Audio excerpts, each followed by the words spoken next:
स्वागत है आपका अपने चैनल के टीवी स्टोरी में। आज हम लेकर आए हैं 5 लफंगों की कहानी। अगर आपको हमारी यह कहानी पसंद आए तो कृपया वीडियो को लाइक करके चैनल को सब्सक्राइब करें और बेल आइकन को जरूर दबाएं। तो चलिए दोस्तों, कहानी की तरफ बढ़ते हैं। गांव का नाम था रतनपुर। छोटा सा, हरियाली से भरा, शांत और सीधा साधा गांव। यहाँ लोग सूरज ढलते ही अपने घरों में सिमट जाते थे। लेकिन इस शांत गांव में कुछ ऐसा था जो हर दिन हलचल पैदा कर देता था। वो थे गांव के 5 लफंगे। नाम तो उनके अलग अलग थे, पर पूरे गांव में वह लफंगे के नाम से ही जाने जाते थे। पहला था भोला, नाम जैसा भोला, पर दिमाग में शैतानी भरी पड़ी थी। दूसरा था मंगल, उसके पास तो जैसे हड्डी ही नहीं थी। हर जगह चुपचाप घुस जाना और फिर मुसीबत लाना उसका शौक था। तीसरा था शेरा, गांव के पहलवान का बेटा, जो ताकत में कम पर अक्कड़ में ज्यादा था। चौथा था चुन्नी, सबसे तेज दिमाग वाला, जो हर बार एक चालाकी भरी योजना बनाता था। और पांचवा था मुन्ना, सबसे छोटा, पर उसकी नकलें और आवाजें पूरे गांव को हंसा हंसा कर लौटपोट कर देती थी। इन पांचों की दोस्ती ऐसी थी कि जैसे दूध में पानी मिल जाए, अलग करना मुश्किल। गांव वाले इनसे परेशान रहते, मगर कोई खुलकर कुछ कह नहीं पाता, क्योंकि इनकी हरकतें जितनी शरारती थी उतनी ही मासूम भी लगती थी। ये कभी खेतों में बिजूके की जगह गांव के पटवारी की फोटो टांग देते, तो कभी चौपाल पर बैठे बुजुर्गों के हुक्के में छुपकर लाल मिर्च डाल देते। पूरे गांव में इनकी चर्चा होती और हर किसी के पास इनके किस्से होते। एक दिन गांव में मेले का ऐलान हुआ। मंदिर के पास सालाना मेला लगता था, जहां दूर दूर से लोग आते थे। पांचों लफंगे इस मौके को बिल्कुल नहीं छोड़ने वाले थे। उन्होंने पहले ही योजना बना ली थी कि कैसे मेले में मुफ्त झूले झूलेंगे, चाट खाएंगे और किस किस से मजाक करना है। चुन्नी ने एक पुराना लोटा ढूंढ निकाला, उस पर भविष्य बताने वाला लोटा बाबा लिख दिया और पांचों ने मिलकर गांव के एक कोने में दुकान खोल दी। अब गांव वाले आते, लोटा घुमाया जाता और जो जवाब आता वह ऐसा मजेदार होता कि लोग पेट पकड़कर हंसने लगते। एक बूढ़ी अम्मा से कहा गया कि आपके घर अगले हफ्ते बकरी 2 बच्चे देगी, और वाकई हुआ भी ऐसा। अब तो गांव वाले मानने लगे कि लौटा बाबा सच्चा है। लेकिन इस सब के बीच कुछ ऐसा हुआ जिसने इन पांचों की जिंदगी की दिशा ही बदल दी। एक रात जब ये पांचों गांव के बाहर बाग में आम चुराने गए, तो उन्हें वहां कुछ अजीब सुनाई दिया। किसी की धीमी धीमी सिसकियां, जैसे कोई रो रहा हो। मुन्ना ने तो वहीं डर के मारे कांपना शुरू कर दिया, मगर चुन्नी ने इशारा किया और सब छुपकर देखने लगे। वहां एक बूढ़ा आदमी बैठा था, जिसके पास एक पुरानी पोटली और लकड़ी की लाठी थी। उसके चेहरे पर गहरी चिंता की लकीरें थी और वह बार बार आसमान की ओर देखकर कुछ बड़बड़ा रहा था। भोला ने धीरे से पास जाकर पूछा, बाबा, यहाँ क्या कर रहे हो रात के समय? बूढ़े ने सिर उठाया। उसकी आंखें गहरी और रहस्यमयी थी। उसने धीरे से कहा, जिसे सब भूल जाते हैं उसे ही जंगल याद रखता है। पांचों एक दूसरे को देखकर चुप हो गए। बूढ़ा अचानक खड़ा हुआ और पोटली उठाकर बोला, जिस दिन हवेली के नीचे की जमीन कांपेगी, उस दिन गांव की किस्मत भी हिलेगी। इतना कहकर वह झाड़ियों में गुम हो गया। उस रात कोई कुछ नहीं बोला, लेकिन सबके मन में वही बात घूमती रही, हवेली की जमीन, किस्मत हिलना, वो रहस्यमयी बाबा। अगली सुबह पांचों ने तय किया कि वह हवेली जाकर देखेंगे, आखिर क्या रहस्य है वहां। गांव के पश्चिमी किनारे पर एक पुरानी वीरान हवेली थी, जिसे लोग भूतों की हवेली कहते थे। कोई वहां जाता नहीं था, लेकिन अब लफंगों की जिज्ञासा जाग चुकी थी। चुन्नी ने एक नक्शा बनाया, मंगल ने रात के लिए टॉर्च और रस्सियां इकट्ठा की, शेरा ने खाना बांधा, मुन्ना ने मिर्ची वाला पाउडर तैयार किया और भोला ने अपने दादा के पुराने जूते पहन लिए, ताकि कोई आत्मा अगर आई तो दादा के नाम से डर जाए। रात होते ही पांचों दबे पांव हवेली की ओर निकल पड़े।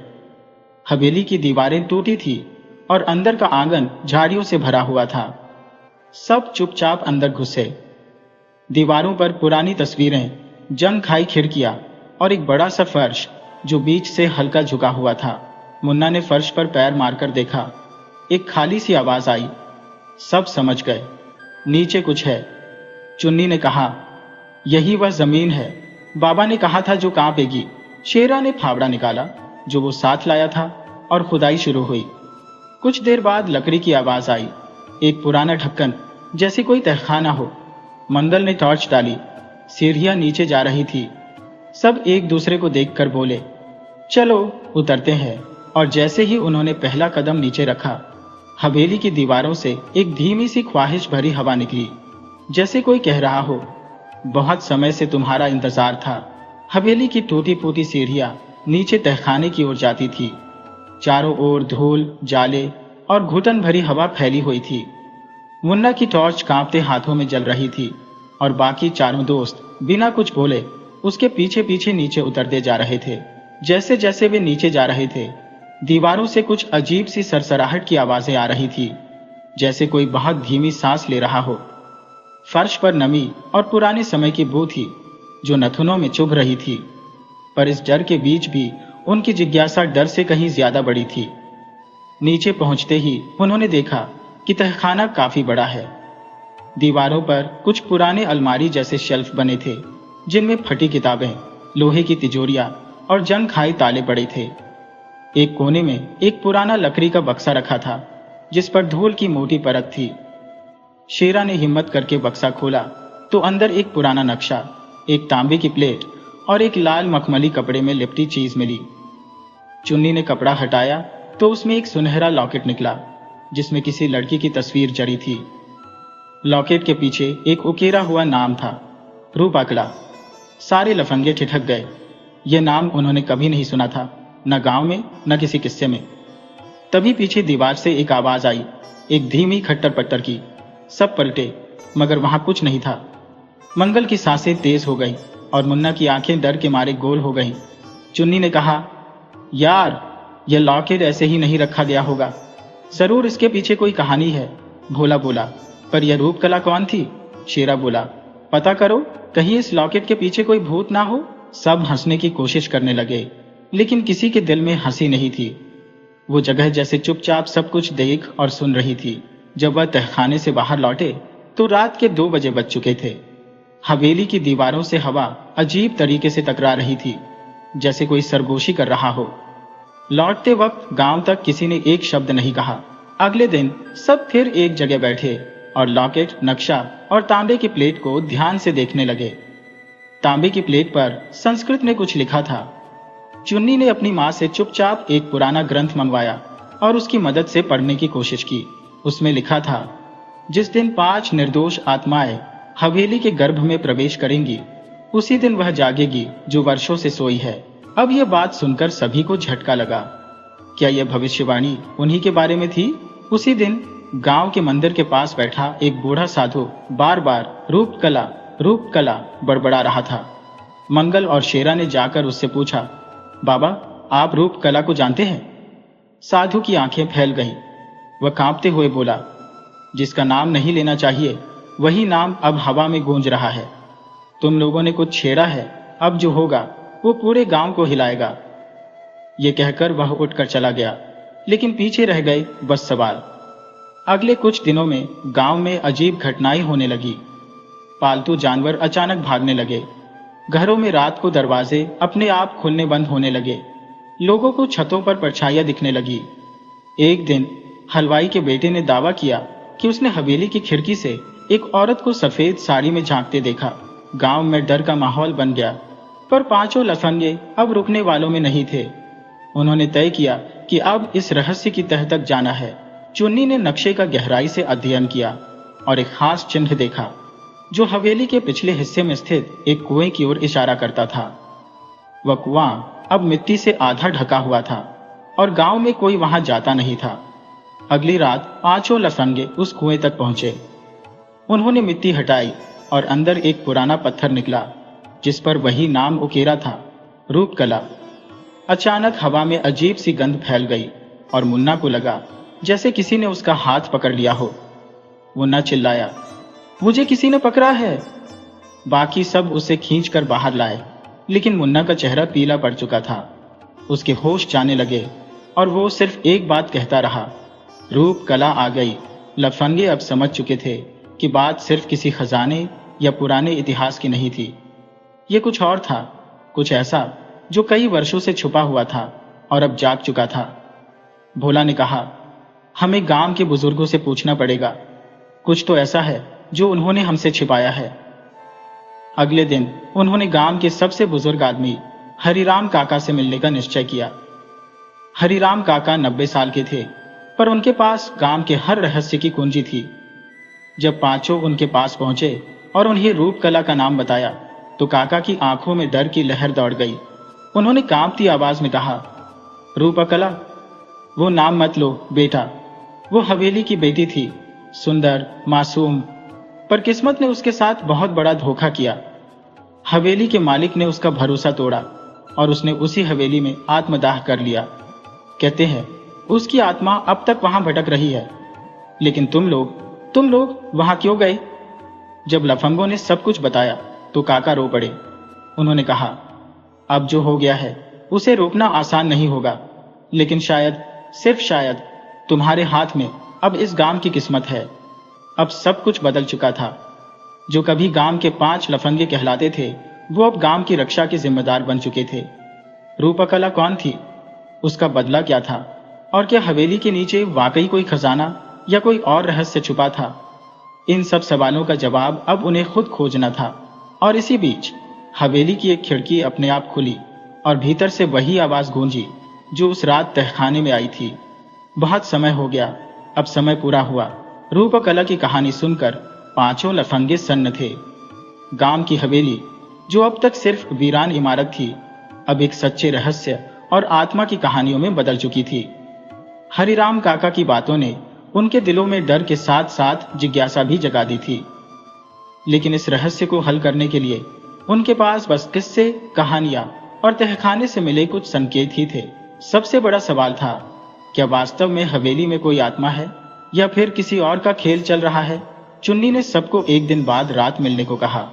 उसने कुछ गुप्त प्लान बना रखा था। जब रात का सन्नाटा छाया, गांव की गलियों में सिवाय कुत्तों की ऑकेजनल भौंक और पत्तों की सरसराहट के कुछ सुनाई नहीं दे रहा था। ऐसे में पांचों फिर एक बार हवेली के पास पहुंचे, लेकिन इस बार वह सीधा तहखाने में नहीं गए। चुन्नी ने उन्हें हवेली के पीछे की दीवार से लगे उस पुराने कुएं की तरफ चलने को कहा, जहां मुन्ना का हाथ किसी अदृश्य ताकत ने पकड़ा था। चुन्नी ने कहा, देखो, मुझे शक है कि यह सारा खेल हवेली के खजाने का है। हो सकता है रूपकला की आत्मा वाली कहानी किसी ने डर फैलाने के लिए बनाई हो, ताकि कोई हवेली के नीचे दबे राज्य तक न पहुंचे। और इस बार हमें चोरी करनी है, लेकिन खजाने की नहीं, उस सच की जो सालों से छुपाया गया है। सब हैरान थे, लेकिन चुन्नी की बात में दम था। शेरा ने पूछा, क्या चुराना है? चुन्नी ने कहा, हवेली में उस रात कुछ और भी था। मुझे यकीन है वहां कोई तीसरा रास्ता है जो तहखाने से भी नीचे जाता है। हमें आज रात उसी रास्ते में घुसना है। पांचों लफंगे दीवार फांद कर हवेली में घुसे। हवेली के दरवाजे तोड़े बिना वे पिछली खिड़की से अंदर पहुंचे। मुन्ना के पास अब एक पुराना कैमरा भी था जो रात में भी रिकॉर्ड कर सकता था। चुन्नी ने उसे बोला कि हर एक चीज रिकॉर्ड करनी है। जैसे ही वह नीचे तहखाने पहुंचे, उन्होंने उस बक्से के पास खुदाई शुरू की, जिसके नीचे उन्होंने पहले तांबे की प्लेट पाई थी। मिट्टी हटाते ही नीचे पत्थर की एक और परत मिली जो थोड़ी हल्की आवाज कर रही थी। भोला ने पत्थर पर जोर दिया तो वह धीमे से नीचे धसक गया और वहां एक गोल सुरंग खुली। सुरंग इतनी तंग थी कि उनमें से एक समय में एक ही अंदर जा सकता था। सबसे पहले चुन्नी घुसा, फिर शेरा, फिर मुन्ना, भोला और अंत में मंगल। जैसे ही वह सुरंग में नीचे उतरे, उन्हें बहुत धीमी गंध महसूस हुई, जैसे कुछ बहुत पुराना और सड़ चुका हो। सुरंग के अंदर दीवारों पर पुराने समय के चित्र बने थे। उनमें एक युवती को आग में गिरा दिखाया गया था। शायद यही रूपकला थी। उसके चारों तरफ हाथ जोड़कर खड़े कई लोग दिख रहे थे, कुछ डरे हुए, कुछ रोते हुए और कुछ ऐसे जैसे उन्होंने उसे धोखा दिया हो। अब बात साफ होने लगी थी। यह हवेली सिर्फ एक प्रेम कथा का अंत नहीं थी, ये एक साजिश का गवाह थी। तभी एक कोने में मुन्ना की टॉर्च एक चमकदार चीज पर पड़ी। वो एक पुराना संदूक था जिस पर भारी ताला लगा था, लेकिन उसकी चाबी वही एक पत्थर के पीछे छुपी थी। जैसे ही ताला खोला, अंदर उन्हें पुराने सोने के गहनों का ढेर मिला, मगर साथ ही एक पुरानी डायरी भी मिली जिसकी जल लाल मखमल की थी। चुन्नी ने जल्दी से डायरी निकाली और पढ़ना शुरू किया। डायरी रूपकला की थी। उसमें लिखा था कि हवेली के मालिक ने उसे शादी का झांसा देकर धोखा दिया और जब वह गर्भवती हुई तो उसे बदनाम करके जिंदा जला दिया गया। डायरी में यह भी लिखा था कि हवेली के मालिक ने गांव के बड़े जमींदारों के साथ मिलकर खजाना छुपाया था और रूपकला को चुप कराने के लिए मार डाला। उसकी आत्मा को शांति तभी मिल सकती है जब उसकी सच्चाई सबके सामने आए। अब सब समझ में आ चुका था। वो डरावनी घटनाएं, हवेली की परछाइयां और खिड़कियों से झांकती औरत, यह सब उस आत्मा की पुकार थी जो अपना सच दुनिया को बताना चाहती थी।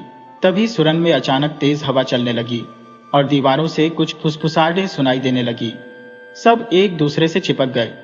मुन्ना ने कैमरा चालू रखा। अचानक एक कोने से हल्की सफेद धुंध सी बनी और उसमें रूपकला का चेहरा उभर आया। उसकी आंखों में आंसू थे, लेकिन उनमें कोई डर नहीं था, बल्कि करुणा और सच्चाई की पुकार थी। उसने धीरे से कहा, सच को उजागर करो, मुझे शांति दो, मेरी बात गांव तक पहुंचाओ। और वह धुंध फिर धीरे धीरे गायब हो गई। अब पांचों लफंगों का मिशन साफ था। यह अब सिर्फ चोरी की रात नहीं थी, यह सच्चाई को बाहर लाने की लड़ाई थी। उन्होंने डायरी और कैमरे में रिकॉर्ड सबूतों को लेकर सुरंग से बाहर निकलने की कोशिश की, मगर जैसे ही वह बाहर निकले, हवेली के दरवाजे अपने आप बंद हो गए। चारों तरफ शोर मचने लगा। हवेली हिल रही थी, दीवारें चटकने लगी। सबने मिलकर एक खिड़की तोड़ी और बाहर भागे। जैसे ही वह हवेली से निकले, एक जोरदार धमाके के साथ हवेली की पिछली दीवार गिर पड़ी। गांव में फिर हड़कंप मच गया। सबको लगा भूकंप आया है, लेकिन अगले दिन लफंगों ने जो किया उसने सबको चौंका दिया। वे गांव के मंदिर के सामने खड़े हुए और कैमरे की रिकॉर्डिंग और रूपकला की डायरी को सबके सामने पेश किया। सारा गांव चुपचाप सुनता रहा। किसी की आंखें नम हो गईं, किसी के चेहरे पर अपराध बोध था।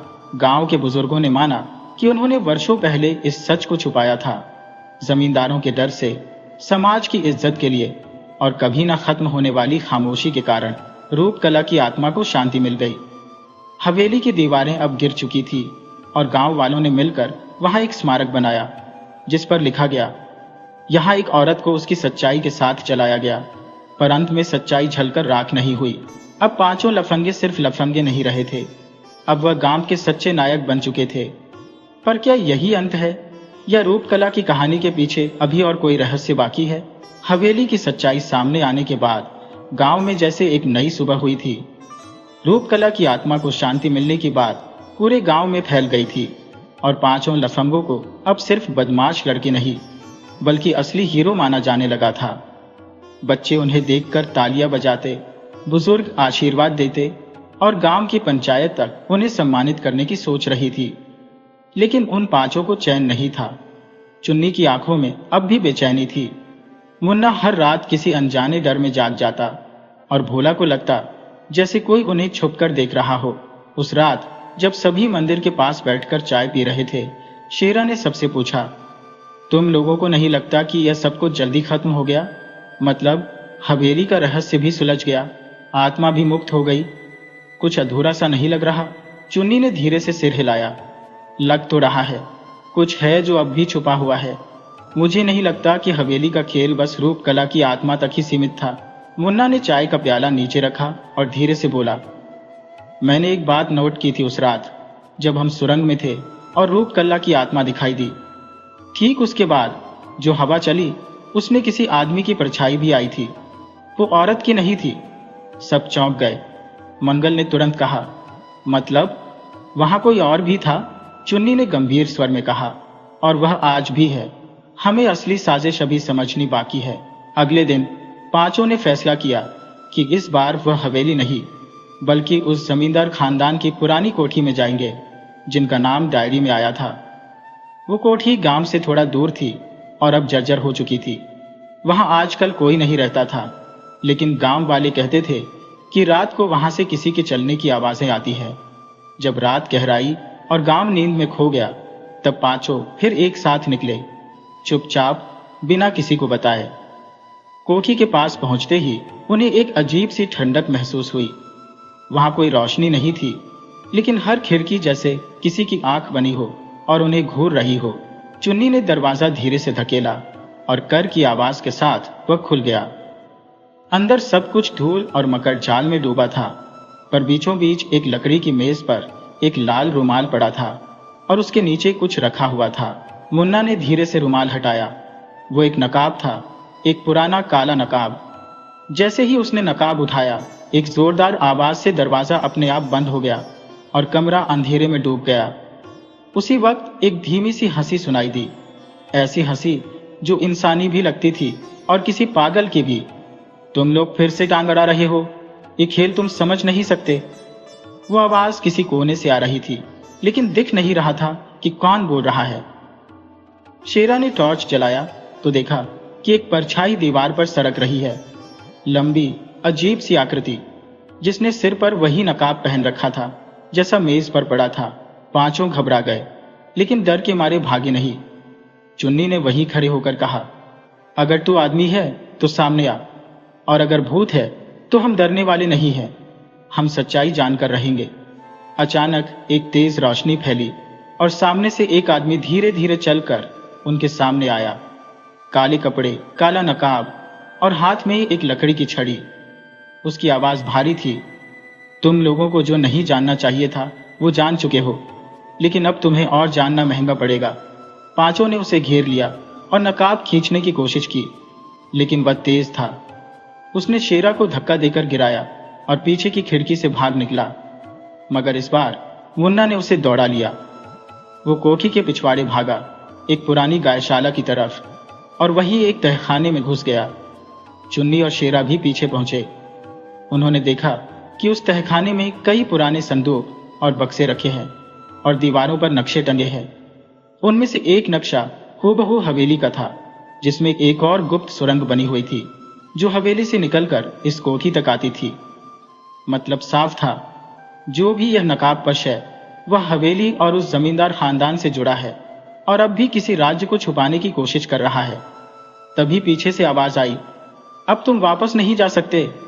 नकाबपोश फिर सामने आ खड़ा हुआ, लेकिन इस बार चुन्नी ने उसका हाथ पकड़ लिया और शेरा ने उसका नकाब खींच लिया। वह देखकर सब सन्न रह गए। वह और कोई नहीं, गांव का वही मंदिर का पुजारी था, जिसने उन्हें आत्मा की शांति का पाठ पढ़ाया था, जिसने उन्हें आशीर्वाद दिया था, जिसने रूप कला के लिए पूजा करवाई थी। वो अब खामोश खड़ा था, जैसे पकड़े जाने के बाद शब्द भी उसके साथ छोड़ चुके हो। मंगल ने गुस्से से पूछा, तू ही वो नकाबपोश है? तूने ही हवेली में डर फैलाया? तू ही सुरंग से आवाजें निकालता था? पुजारी ने धीरे से सिर झुकाया और बोला, मैंने जो किया मजबूरी में किया। मैं उस जमींदार का पोता हूँ। मेरे दादा ने रूप कला को मार डाला था, खजाना दबा दिया था, और जब मुझे यह सच पता चला तो मैं इस सब को छुपाने के लिए खुद नकाब पहनकर डर फैलाने लगा, ताकि कोई उस सच तक न पहुंचे। अब सारा सच सामने था। आत्मा सच में थी, लेकिन डर फैलाने वाला इंसान था। हवेली की सच्चाई, जमींदार का जुर्म और नकाबपोश की चाल, सब सामने था। पांचों लफंगों ने उस पुजारी को गांव की पंचायत के सामने खड़ा किया और सारे सबूत दिखाए। इस बार गांव वालों ने चुप्पी नहीं साधी। उन्होंने मिलकर फैसला किया कि हवेली को तोड़कर वहां एक स्मृति संग्रहालय बनाया जाएगा, जहां रूप कला की कहानी, उसका संघर्ष और सच को छुपाने की साजिश सब दर्ज होगी। पांचों दोस्तों ने एक बार फिर साबित कर दिया कि लफंगे चाहे कहे जाते हो, लेकिन जब इरादे नेक हो तो सच्चाई के सबसे बड़े रक्षक वही होते हैं। पुजारी के नकाब उतरने के बाद गांव में सन्नाटा छा गया था। जिन लोगों ने उसे भगवान का सेवक माना था, आज वही उसके झूठ और डर की कहानियों में फंसे हुए थे।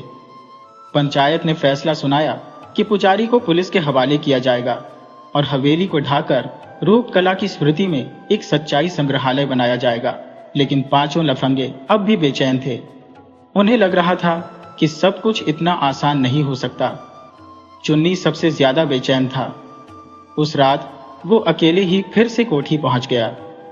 उसका मन उस तहखाने में अटका था जहां वो नक्शा देखा था। उसने मुन्ना, शेरा, मंगल और भोला को भी बुला लिया। सब चुपचाप फिर उसी तहखाने में पहुंचे। टॉर्च की रोशनी में उन्होंने देखा कि वो दीवार जहां नक्शा टंगा था दरअसल ईंटों से बनी थी और बाकी दीवारों से अलग लग रही थी। शेरा ने धीरे से ईंटों पर थपथपाया तो एक जगह से आवाज हल्की सुनाई दी। वो खोखली थी। मुन्ना ने एक पत्थर उठाया और धीरे से उस जगह को ठोक दिया। ईंटें ढह गईं और पीछे एक छोटा सा रास्ता दिखाई दिया। काफी तंग, लेकिन इंसान रेंग कर जा सकता था। सब एक दूसरे को देखकर समझ गए कि अब पीछे हटना नहीं है। सबसे आगे चुन्नी गया, फिर मुन्ना, शेरा, मंगल और सबसे पीछे भोला। रास्ता संकरा था, अंधेरा था और हवा भारी लग रही थी। कुछ दूर जाने के बाद वो एक गोलाकार कमरे में पहुंचे, जहां चारों तरफ पुराने लोहे के संदूक रखे थे। एक संदूक पर जमींदार का नाम खुदा हुआ था, विनायक सिंह चौहान। चुन्नी ने संदूक खोला तो उसमें पुराने जमाने के सोने के सिक्के, चांदी की थालियां और जवाहरात निकले। मंगल की आंखें चमक उठी, लेकिन चुन्नी ने हाथ पीछे खींचते हुए कहा, हम कोई चोर नहीं है, यह खजाना इस गांव का है जिसे किसी ने छुपाया था। मुन्ना बाकी संदूकों को देखने लगा।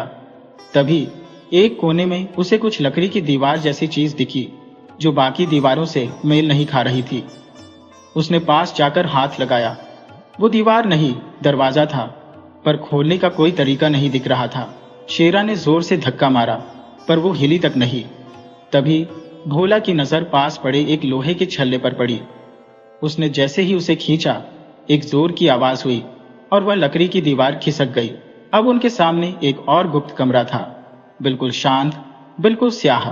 कमरे में दाखिल होते ही उन्हें घुटन सी महसूस हुई। वहां सिर्फ एक लकड़ी की मेज थी और एक पुराना झूला जो हवा के बिना भी हिल रहा था। दीवार पर एक पेंटिंग थी जिसमें जमींदार, रूपकला और एक बच्चा दिख रहे थे। सब चौंक गए। मंगल बोला, यह बच्चा कौन है? क्या रूपकला का कोई बेटा था? चुन्नी ने पेंटिंग के नीचे लिखा देखा, हमारा विरासत, हमारे बेटे के नाम। फिर उन्हें एहसास हुआ कि असली साजिश तो अब सामने आनी शुरू हुई है। इसका मतलब था कि रूपकला और जमींदार के बीच कोई रिश्ता था और शायद उनका कोई बेटा भी था। लेकिन उसे छुपाया क्यों गया?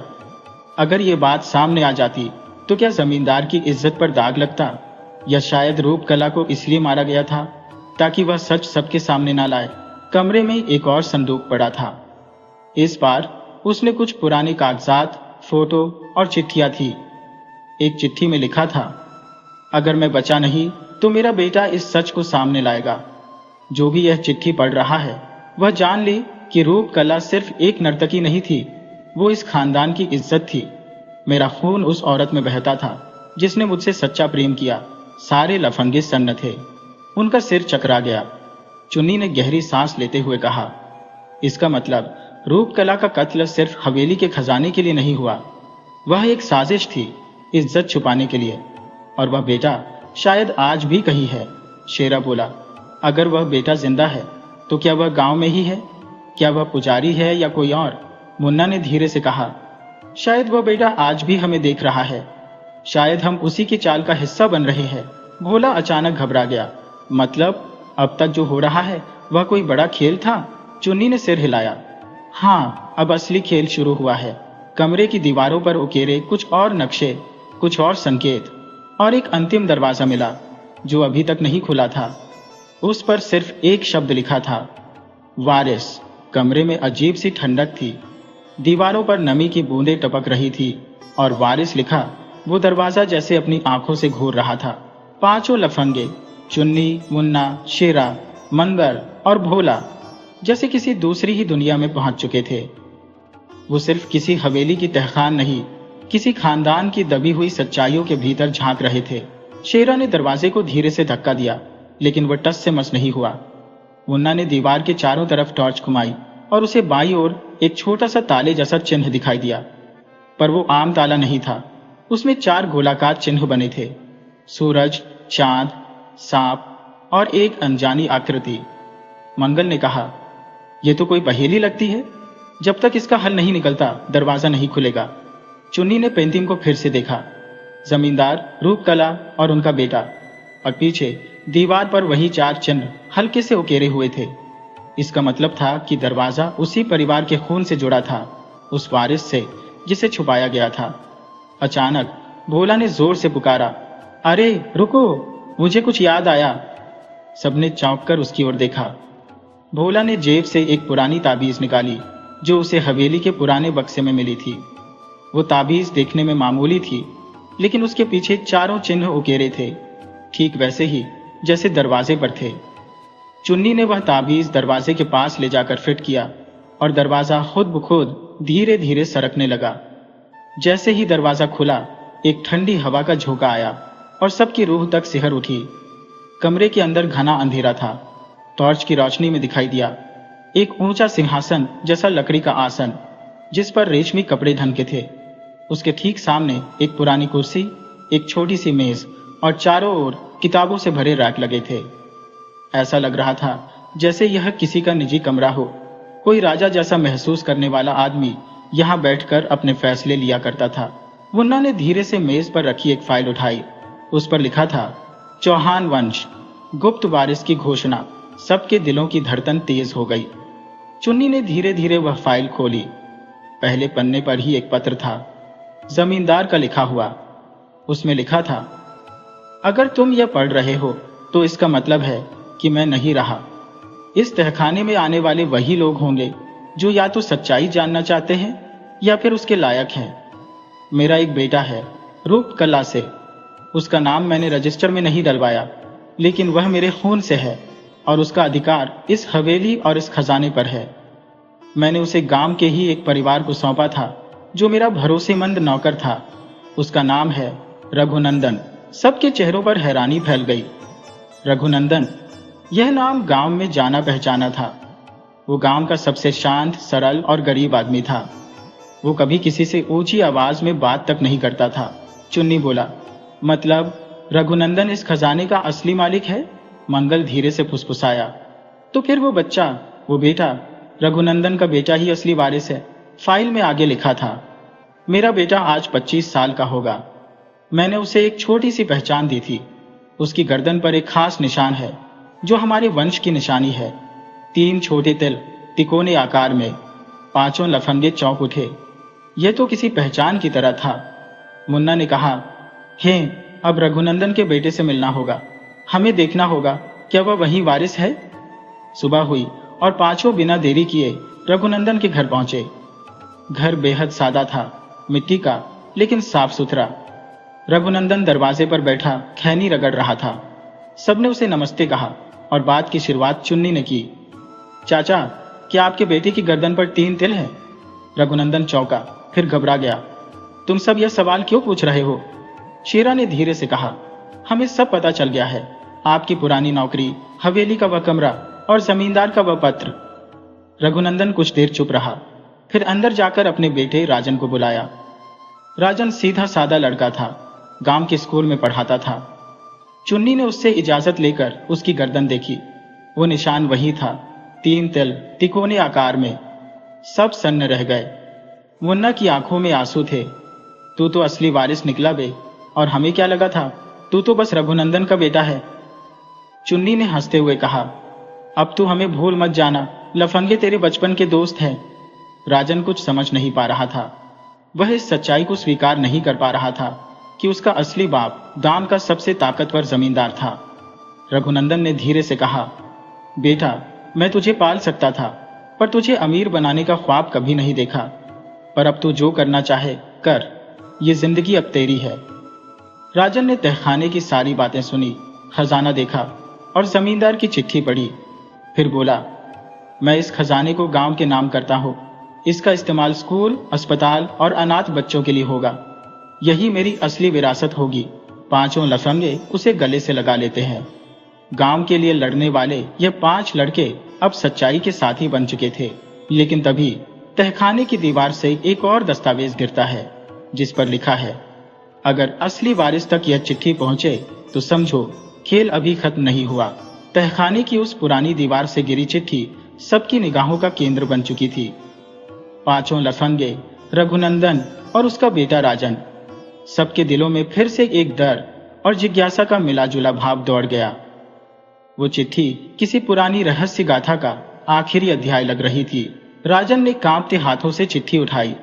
उसकी पुरानी स्याही अब भी चमक रही थी और उस पर लिखा था, अगर असली वारिस तक यह चिट्ठी पहुंचे तो समझो खेल अभी खत्म नहीं हुआ। जिस संपत्ति को तुमने देखा वह असल संपत्ति नहीं है।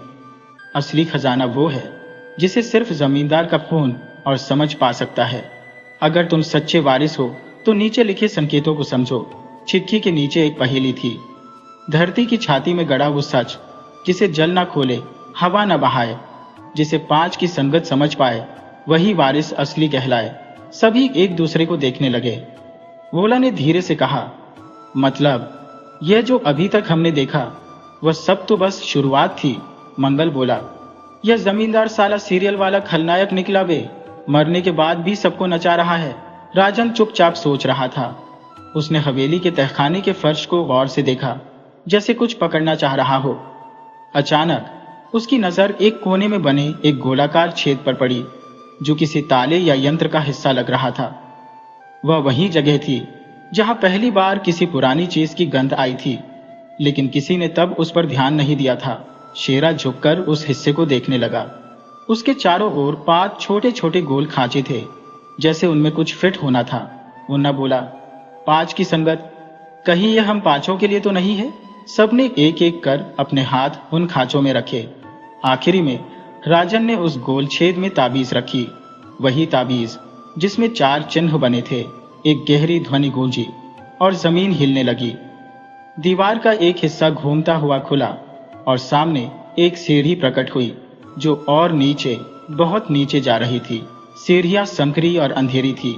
सिर्फ टॉर्च की रोशनी से सब नीचे उतरते गए। नीचे एक बड़ा सा कक्ष था। दीवारें चांदी जैसी चमक रही थी और बीच में एक लोहे का विशाल संदूक रखा था, जिस पर लिखा था, चौहान वंश की अंतिम इच्छा। राजन ने संदूक को खोला। उसमें सिर्फ सोना या चांदी नहीं था, बल्कि कई पुराने दस्तावेज, जमीन जायदाद के असली नक्शे और कुछ अत्यंत महत्वपूर्ण कानूनी कागजात थे। उनमें गांव की वह जमीन भी शामिल थी जो अब तक एक बड़ी कंपनी के नाम पर थी, जिसे लोग खर्रा इंडस्ट्रीज के नाम से जानते थे। राजन के माथे पर बल पड़ गए। उसने देखा कि एक खास कागज पर लिखा था, अगर मेरे वारिस ने यह पढ़ा है तो उसे यह जानना चाहिए कि गांव की आधी जमीन अब भी मेरे नाम पर है, जिसे एक चाल से छीनने की कोशिश हो रही है। उस कंपनी का मालिक मेरा ही सगा भाई है, जिसने रूप कला और मुझे अलग किया था। मेरा बेटा ही इसे वापस ले सकता है, लेकिन इसके लिए उसे पूरी विरासत का हक साबित करना होगा और इस रहस्य को सार्वजनिक करना होगा। सब हैरान रह गए। कहानी अब केवल एक खजाने तक सीमित नहीं थी। ये अब जमींदार के भाई की साजिश और राजन की पहचान को साबित करने की लड़ाई बन चुकी थी। राजन ने सभी दस्तावेजों को समेटा और तहखाने से बाहर आकर सीधा गांव के पंचायत भवन पहुंचा। वहां सारे गांव वाले इकट्ठा हो चुके थे। 5 लफंगे उसके साथ खड़े थे। चुन्नी बोला, अब सुनो सब लोग, असली वारिस कौन है और असली धोखेबाज कौन? राजन ने सबके सामने जमींदार की चिट्ठियां, दस्तावेज और अपनी पहचान पेश की। कुछ ही समय में यह बात पूरे जिले में फैल गई। सरकारी अधिकारी आए, जांच हुई और जमींदार के भाई को गलत तरीके से जमीन हड़पने के आरोप में गिरफ्तार कर लिया गया। गांव की जमीन वापस मिली। स्कूल, अस्पताल और अनाथ आश्रम के लिए जगह तय की गई। वह हवेली अब गांव की संपत्ति बन चुकी थी और राजन को कानूनी रूप से चौहान वंश का उत्तराधिकारी घोषित कर दिया गया। लेकिन कहानी यही खत्म नहीं हुई। 5 लफंगे अब भी साथ थे। उनका रिश्ता अब मस्ती या शरारत से कहीं आगे बढ़ चुका था। वो अब गांव के रक्षक थे। वो लोग जिन्होंने सिर्फ एक खजाने की तलाश में कदम बढ़ाए थे, लेकिन एक पूरे इतिहास को बदल दिया। राजन ने एक बार फिर सबसे कहा, यह विरासत मेरी नहीं, हमारी है। क्योंकि अगर तुम 5 नहीं होते तो मैं आज भी बस एक मास्टर होता, जिसे अपना अतीत भी नहीं पता था। 5 ने एक दूसरे की तरफ देखा। चुन्नी बोला, सही कह रहा है बे, लेकिन अब अगर फिर कोई रहस्य निकला तो उसमें भी सबसे आगे हम ही रहेंगे। सब हंस पड़े। शांत शाम के आकाश में सूरज ढल रहा था। हवेली की ऊंची छत पर 5 लफंगे और राजन खड़े थे। हवाओं में गूंजती थी सिर्फ एक बात, सच्चाई चाहे कितनी भी गहरी क्यों ना हो, जब 5 लफंगे साथ हो तो हर राज सामने आ ही जाता।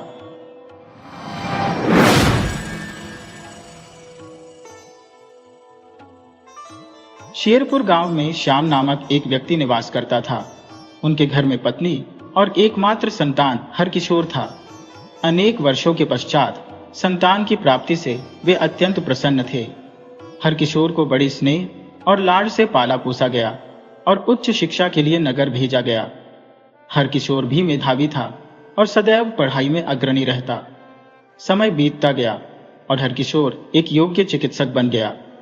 वह नगर के एक प्रमुख चिकित्सालय में कार्यरत हो गया। अब श्याम जी की आयु 80 वर्ष हो चुकी थी और उनकी पत्नी का देहांत कई वर्ष पूर्व हो चुका था।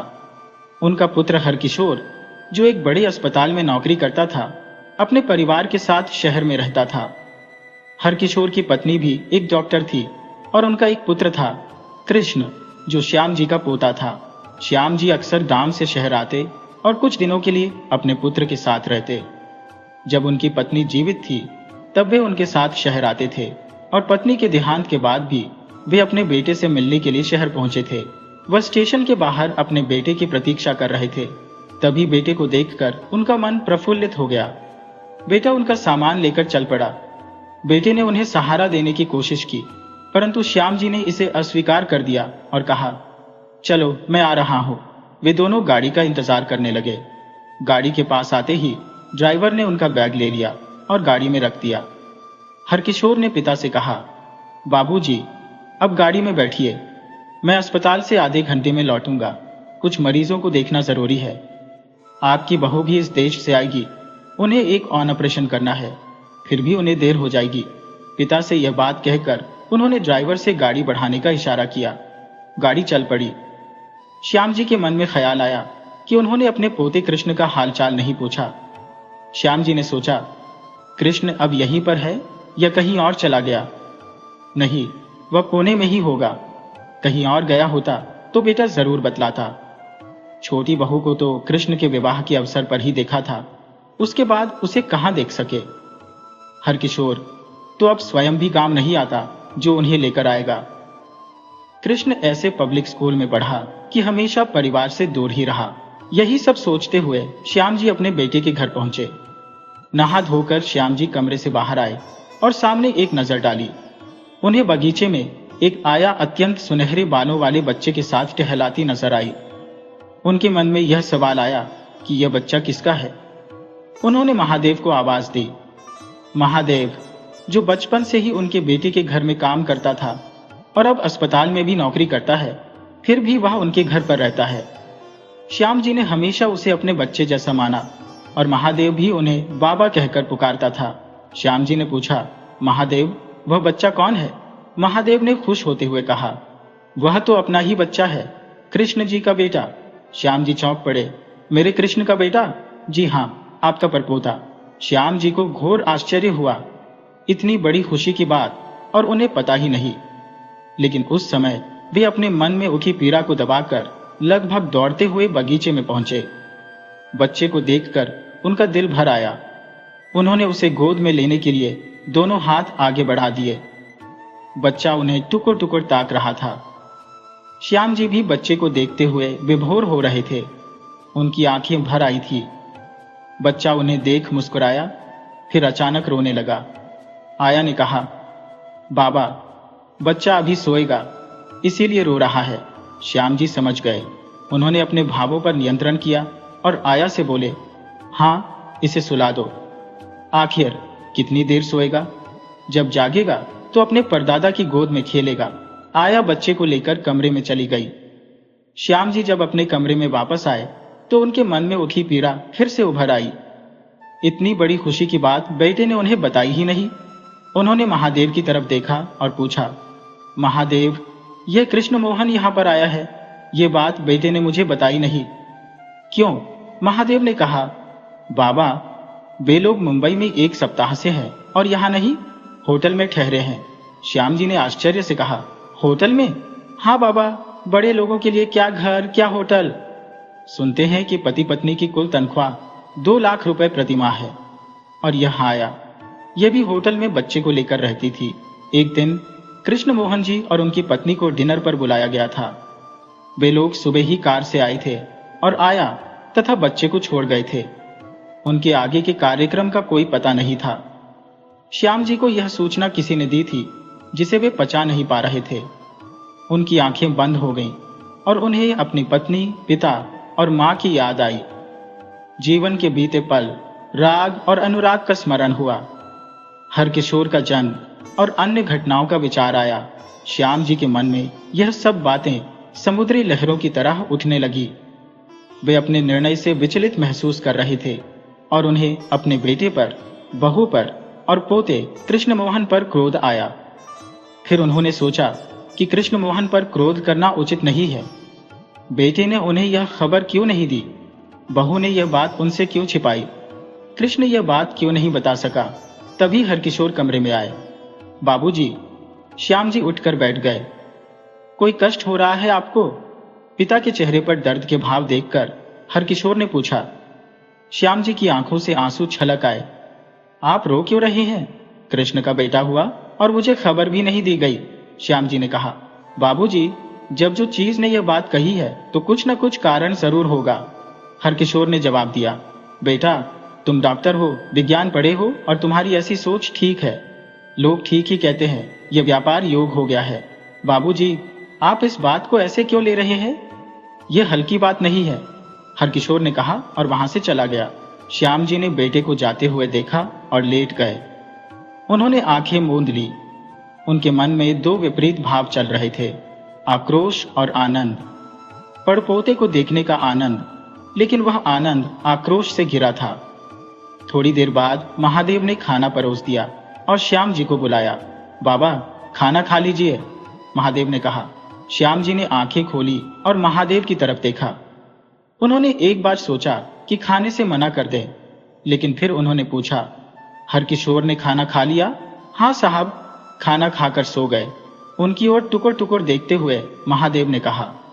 महादेव जैसे उनके दिल की गहराइयों को समझ गया था। श्याम जी इससे अधिक कुछ नहीं बोले। उन्हें याद आया कि जब वे अपनी पत्नी के साथ आते थे तो उनका बेटा सारे काम छोड़कर उनके साथ ही खाना खाता था। पत्नी और बहू भी साथ बैठती थी। पिता पुत्र साथ में खाना खाते और बातें करते रहते थे। उस सुखद समय को याद कर श्याम जी ने सोचा कि यह उनकी पत्नी की ही व्यवहार कुशलता थी। उसकी मृत्यु के बाद न जाने कितनी बार वह आए, लेकिन अब वह बात कहाँ रही। यही सोचते हुए उन्होंने खाना खाया, हाथ धोए और बिस्तर पर लेट गए। शाम को उनकी नींद टूटी। वे मन ही मन हंसे भी। कारण यह था कि थोड़ी देर पहले ही वह नींद में अपने पड़पोते के साथ खेल रहे थे। उन्हें इस बात पर क्रोध आ रहा था कि वह कृष्ण के बेटे का नाम नहीं पूछ पाए। बच्चे को दूर करने के लिए उनके मन में ममता की तरंगें उठने लगी। उन्होंने महादेव को आवाज दी, हाँ बाबा। महादेव उनके पास आकर खड़ा हो गया। सुनो, मेरे पड़पोते को ले आओ, अब उस चुम्मा के साथ थोड़ी देर खेलूंगा। बाबा, वे लोग तो चले गए। कब? थोड़ी देर पहले ही। कृष्णमोहन और छोटी मैडम आए थे, थोड़ी देर रहे और फिर चले गए। हरकिशोर साहब अस्पताल में है और मैडम सोई हुई है। श्याम जी थोड़ी देर गंभीर मुद्रा में बैठे रहे। उनके मन में ख्याल आया कि पहाड़ से अलग अलग नदियां निकलती हैं, सबकी अपनी अपनी धाराएं होती हैं। जैसा रास्ता वैसी ही नदी की रफ्तार। तो वह क्या कोई पहाड़ है? वह तो नदी की धारा है। मनुष्य पहाड़ हो सकता है भला? यह सब सोचते हुए उन्होंने महादेव की तरफ देखा। आज उन्हें महादेव से जुड़ाव और नजदीकी का अनुभव हुआ। उन्होंने सोचा कि केवल महादेव ही है जो उनकी बात समझ रहा है। उन्होंने पूछा, महादेव, तुम्हारे बच्चे कितने बड़े हैं? एक 13 साल का और दूसरी 1 साल की बच्ची है। श्याम जी के मन में अपनी की तरंगे उमड़ने लगी। उन्होंने पूछा, महादेव, तुम्हारा घर यहाँ से कितनी दूर है? महादेव ने जवाब दिया, 20 मिनट का रास्ता है, तो लोग मुझे वहां पहुंचा दो। मेरी इच्छा बच्चों के साथ खेलने की हो रही है। मैं भी तो उनका बाबा ही हूं। ऐसा नहीं होगा कि कल चले। नहीं, कल मैं गांव लौट जाऊंगा। तो चलिए। महादेव की खुशी का ठिकाना नहीं था। वे सीधा महादेव के घर पहुंचे और बहुत देर तक बच्चों के साथ खेलते रहे। ऐसा लगता था मानो वह खुद भी बच्चे हो गए हो। देर शाम तक वह अपने बेटे के घर वापस आए। अगले दिन सुबह सवेरे जब बेटा और बहू अपने अपने कार्यक्षेत्र को चले गए, श्याम जी खामोशी से गांव लौट गए। जब बेटा घर वापस आया, महादेव ने उसे बताया कि बाबूजी गांव लौट चुके हैं। पिता के अचानक चले जाने से हरकिशोर को बड़ा धक्का लगा, परंतु वे समझ गए कि पिता नाराज है। अगले 2-3 दिनों में हरकिशोर ने अपने सभी आवश्यक कार्य निपटाकर अपनी पत्नी के साथ पिता के गांव का रुख किया। बेटे को अचानक आया देखकर श्याम जी के सारे गिले शिकवे मिट गए। पिता पुत्र का यह मिलन सारी शिकायतों को बहा ले गया। हफ्ते भर गांव में बिताकर हरकिशोर वापस लौट आया। श्याम जी का मन अब बहुत शांत था और वे खुशी का अनुभव कर रहे थे। उन्हें उम्मीद थी कि उनका बेटा आगे भी उनसे मिलने आता रहेगा। आज की कहानी अनंत गुड़गांव में रहने वाली यशोदा से शुरू होती है। यशोदा गांव की अन्य औरतों की तरह दिन भर घर का काम काज करती रहती थी। उसका एक बेटा था जो गांव में मेहनत मजदूरी करता था। बेटा अक्सर अपनी मां से बड़े नगर जाकर काम करने की अनुमति मांगता, लेकिन यशोदा उसे अपने पास रखना चाहती थी। वह भी मां की बात मानकर गांव में ही काम करता रहता। यशोदा की आदत थी कि वह रोज खाना बनाते समय एक अतिरिक्त रोटी बनाती और उसे खिड़की पर रख देती थी, ताकि जो भी जरूरतमंद हो वह उसे ले जा सके। एक फकीर बाबा रोज यशोदा के दरवाजे पर आता और खिड़की पर रखी रोटी उठाकर ले जाता। जब भी वह रोटी उठाता, कहता, तेरा बुरा तेरे पास रहेगा और तेरा अच्छा तेरे पास लौट कर आएगा। यशोदा उसकी बातों पर ध्यान नहीं देती थी। एक दिन यशोदा के बेटे ने फिर बड़े नगर जाकर धन कमाने की बात दोहराई। यशोदा ने उसे साफ मना कर दिया, परंतु इस बार बेटा ठान चुका था कि वह बड़े नगर जरूर जाएगा। उसने कहा, माँ मुझे जाने दे, तभी हम इस गरीबी से निकल पाएंगे। बेटे की जिद के आगे यशोदा को मानना पड़ा और वह उसे बड़े नगर भेजने के लिए तैयार हो गई। अगली सुबह उसका बेटा बड़े नगर की ओर रवाना हो गया। अब यशोदा अपने घर में अकेली थी। वह रोज की तरह अपने काम करती और एक रोटी बनाकर खिड़की पर रख देती। उसे अपने बेटे की बहुत याद आती थी।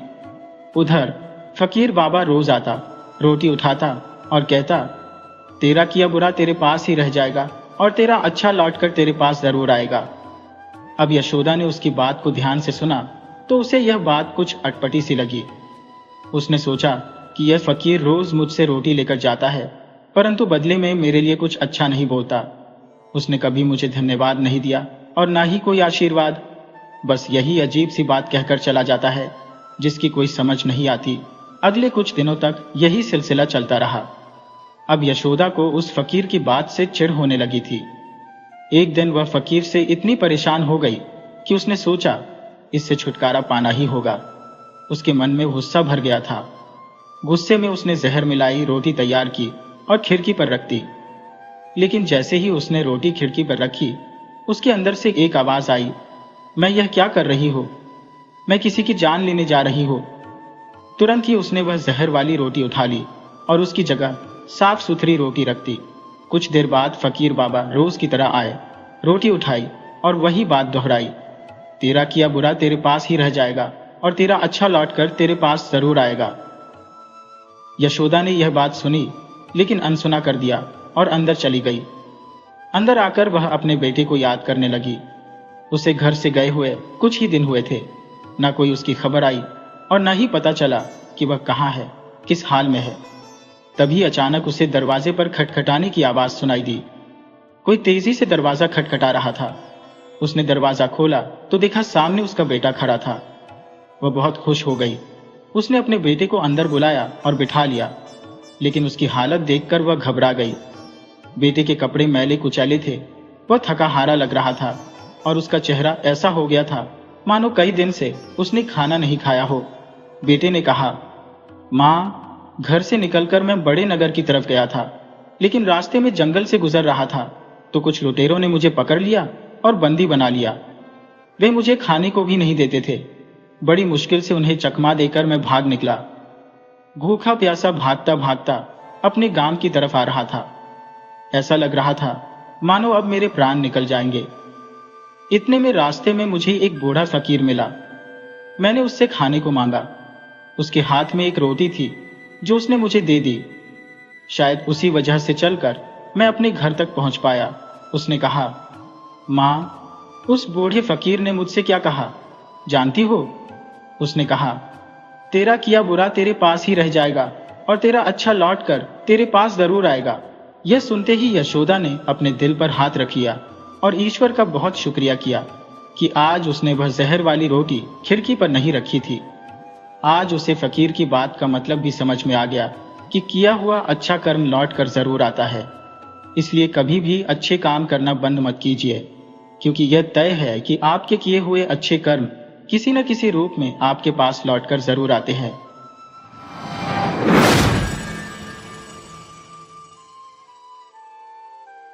गुजरात के समुद्री तट के समीप स्थित गांव सलाया कभी एक प्राकृतिक बंदरगाह था।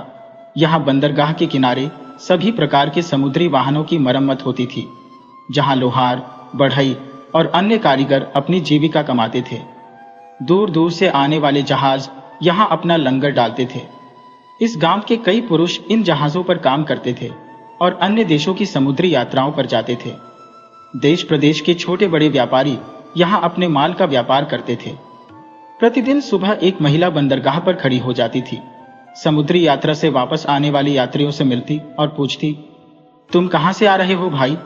क्या तुमने मेरे पति का समाचार सुना है? जब यात्री उसका नाम पूछते तो वह संकोच में पड़ जाती।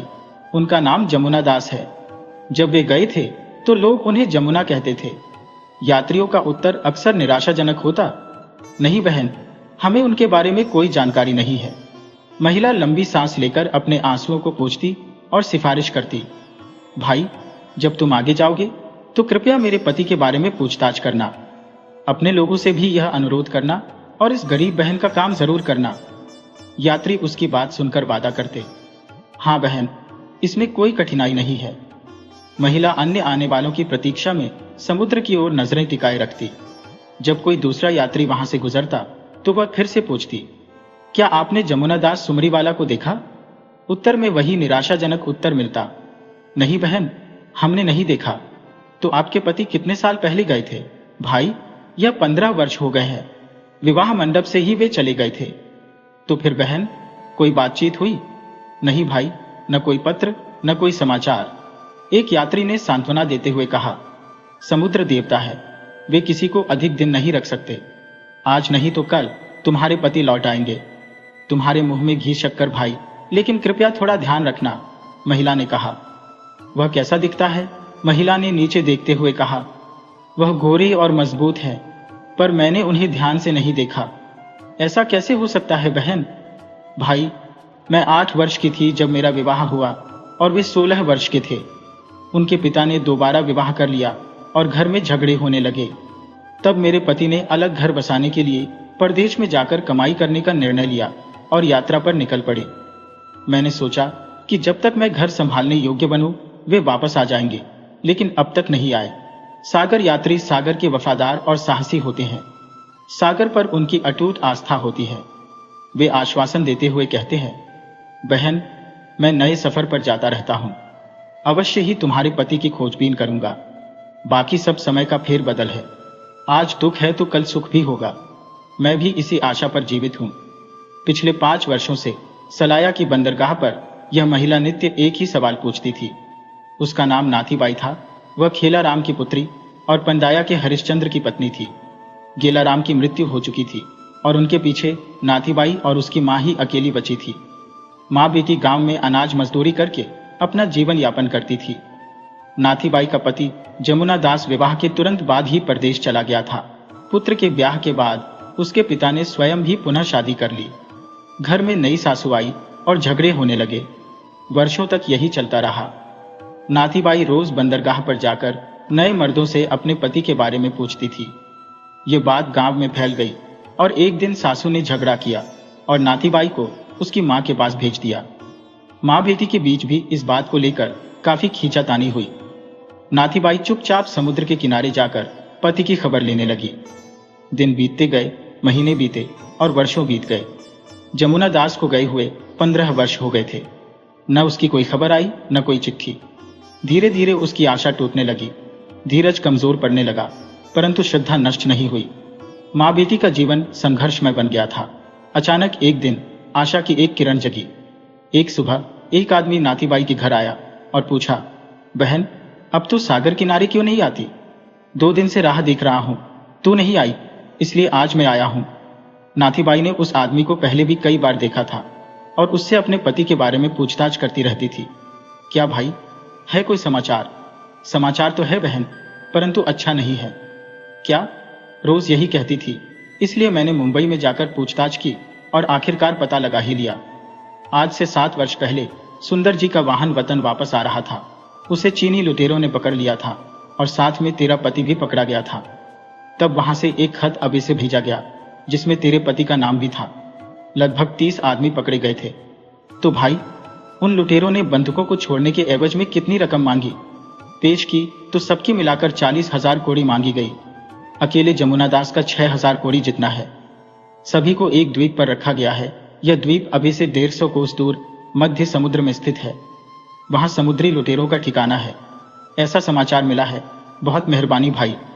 फिर वह आदमी सारा समाचार सुनाकर वहां से चला गया, परंतु मां बेटी को नए दुख की वेदना में डाल गया। नाथीबाई के संग कोई पुरुष नहीं था। निराश्रित और असहाय, उसकी इंद्रियों का कोई सहारा नहीं था। कहाँ थे अमीज, कहाँ समुद्री लुटेरे और कहाँ सलाया? मां ने कहा, जमुना दास के पिता हरिश्चंद्र को सूचना दे देते हैं। अरे, अगर पिता को परवाह होती तो क्या 15 वर्ष बीत जाते? उनसे उम्मीद रखना बेकार था। नाथीबाई दिन भर भूत की तरह भटकती रही।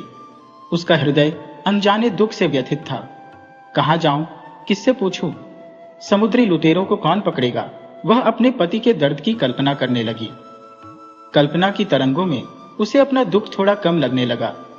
उसने सोचा कि 7 वर्षों से मेरे पति समुद्र पर नजरें गड़ाए होंगे कि कोई आएगा, कोई तो छुड़ाएगा। उनके हृदय में भी ऐसे ही आशा उठती होगी। उनके पैरों में जंजीरें बंधी होंगी, परंतु उन्हें छुड़ाने कौन जाएगा? पिता तो है नहीं और मां तो है ही नहीं।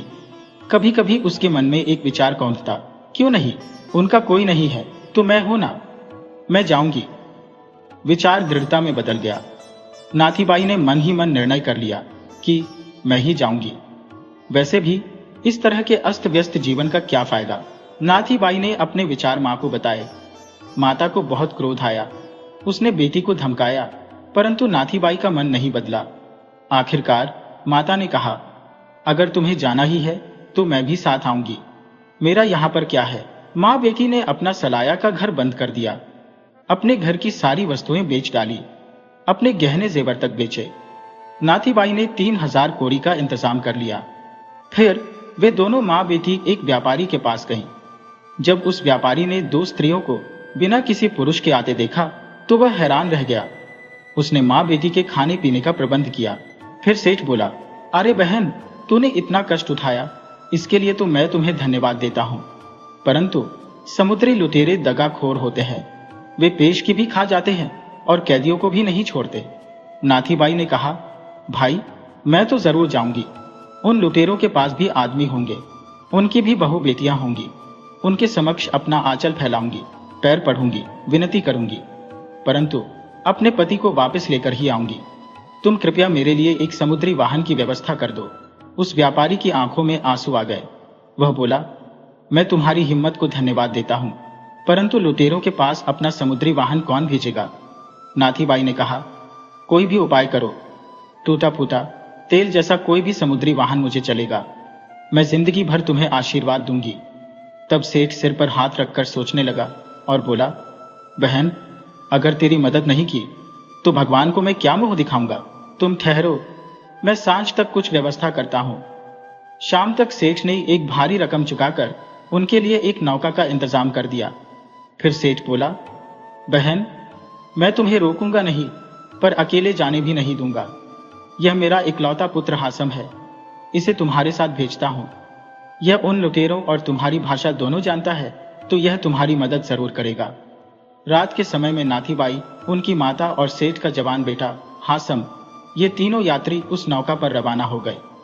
3 दिन की लंबी यात्रा के बाद वे उस द्वीप पर पहुंचे जहां समुद्र के बीच लुटेरे अपनी मजबूत किलेबंदी में रहते थे। द्वीप के चारों ओर लुटेरों ने कठोर पहरा लगा रखा था। पहरेदारों ने नौका को रुकवाया। वाहन को द्वीप कार्यालय जाने वाला जानकर किनारे पर ही रोक दिया गया। नाथीबाई, उनकी माता और हासम किनारे पर उतरे। 2 औरतों को देखकर लुटेरों का मुखिया अचंभित हुआ और वाहन के करीब आया। हासम चीनी और मलाई दोनों भाषाएं जानता था। उसने दोनों औरतों के आने का कारण विस्तार से मुखिया को बताया। मुखिया यह सुनकर बहुत ही चकित हुआ। मुखिया ने नाथीबाई के सिर पर हाथ रखा और बोला, यह सौराष्ट्र की एक लड़की जो अपने पति की खोज के लिए यहां आई है, यह अद्भुत है। धन्य है तेरी पति भक्ति और श्रद्धा। तू लुटेरों के किले में क्यों आई है? क्या तुझे मालूम नहीं कि हम लुटेरे हैं? हम तुझे पकड़कर तेरा बुरा हाल भी कर सकते हैं। तुझे डर नहीं लगता? हाशिम ने नाथीबाई की बात मुखिया को उसी की भाषा में समझाई। मुखिया नाथीबाई को देखता रहा। नाथीबाई बोली, हाँ भाई, इसे समझा दो कि मैं मनुष्य जाति में विद्यमान ईश्वर पर विश्वास लेकर यहाँ आई हूँ। तुम्हारी भी बहन बेटियां होंगी, उन्हें याद करके मेरे पति को छोड़ दो या फिर मुझे पकड़ लो। मेरे लिए दोनों ही बराबर है। हम पति पत्नी दोनों मुक्त हो जाए या दोनों कैद हो जाए, किसी भी दशा में रहने के लिए मैं तैयार होकर आई हूँ। मैं तुम्हारी बेटी जैसी हूँ, जैसा तुम्हें तुम्हारा ईश्वर करे तुम वैसा करो। नाथीबाई की दृढ़ता और उनके अंदर छिपी उत्कंठा को देखकर लुटेरों का सरगना अत्यंत प्रभावित हुआ। उसने सौराष्ट्र के बंदियों को पेश करने का आदेश दिया। सरगना की आज्ञा से बेरियों में जकड़े हुए 25 वृद्ध और युवक सरगना के सामने लाए गए। सभी प्रेत के समान दिख रहे थे। मुखिया ने कहा, बहन देख लो, इनमें तेरा पति है या नहीं। नाथीबाई ने एक एक करके उन 25 कंकाल पुरुषों पर दृष्टि डाली।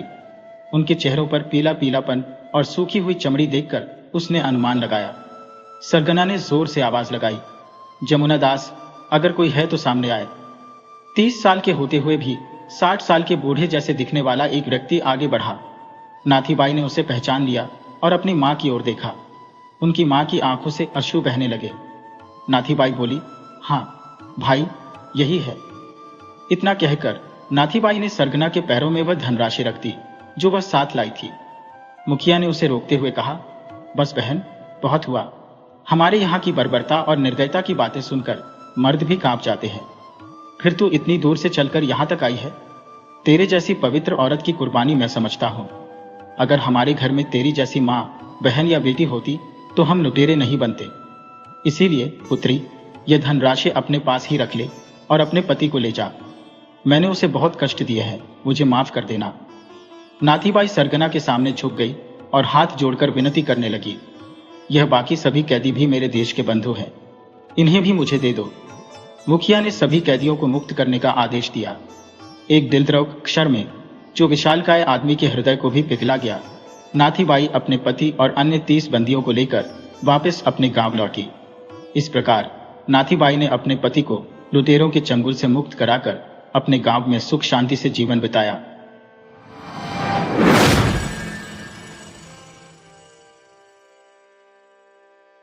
बसंत नगर में रहते थे 2 भाई, कामेश और रमेश। दोनों ने माता पिता के निधन के बाद संपत्ति का बंटवारा कर लिया और पड़ोसी बनकर अलग अलग रहने लगे। छोटे भाई रमेश का स्वभाव अत्यंत सज्जनता, दयालुता और परोपकार से भरा हुआ था, जिससे नगरवासी परिचित थे और उसकी प्रशंसा करते थे।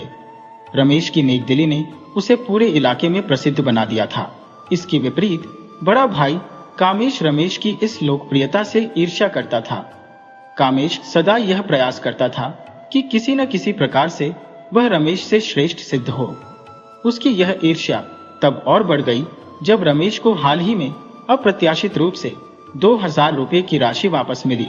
एक दिन कामेश के एक परिचित भोला उसके पास आया और कहा, मेरे भाई की बेटी की शादी तय हो गई है और शादी के खर्च के लिए मेरे भाई ने मुझसे 1000 रुपये की मदद मांगी है।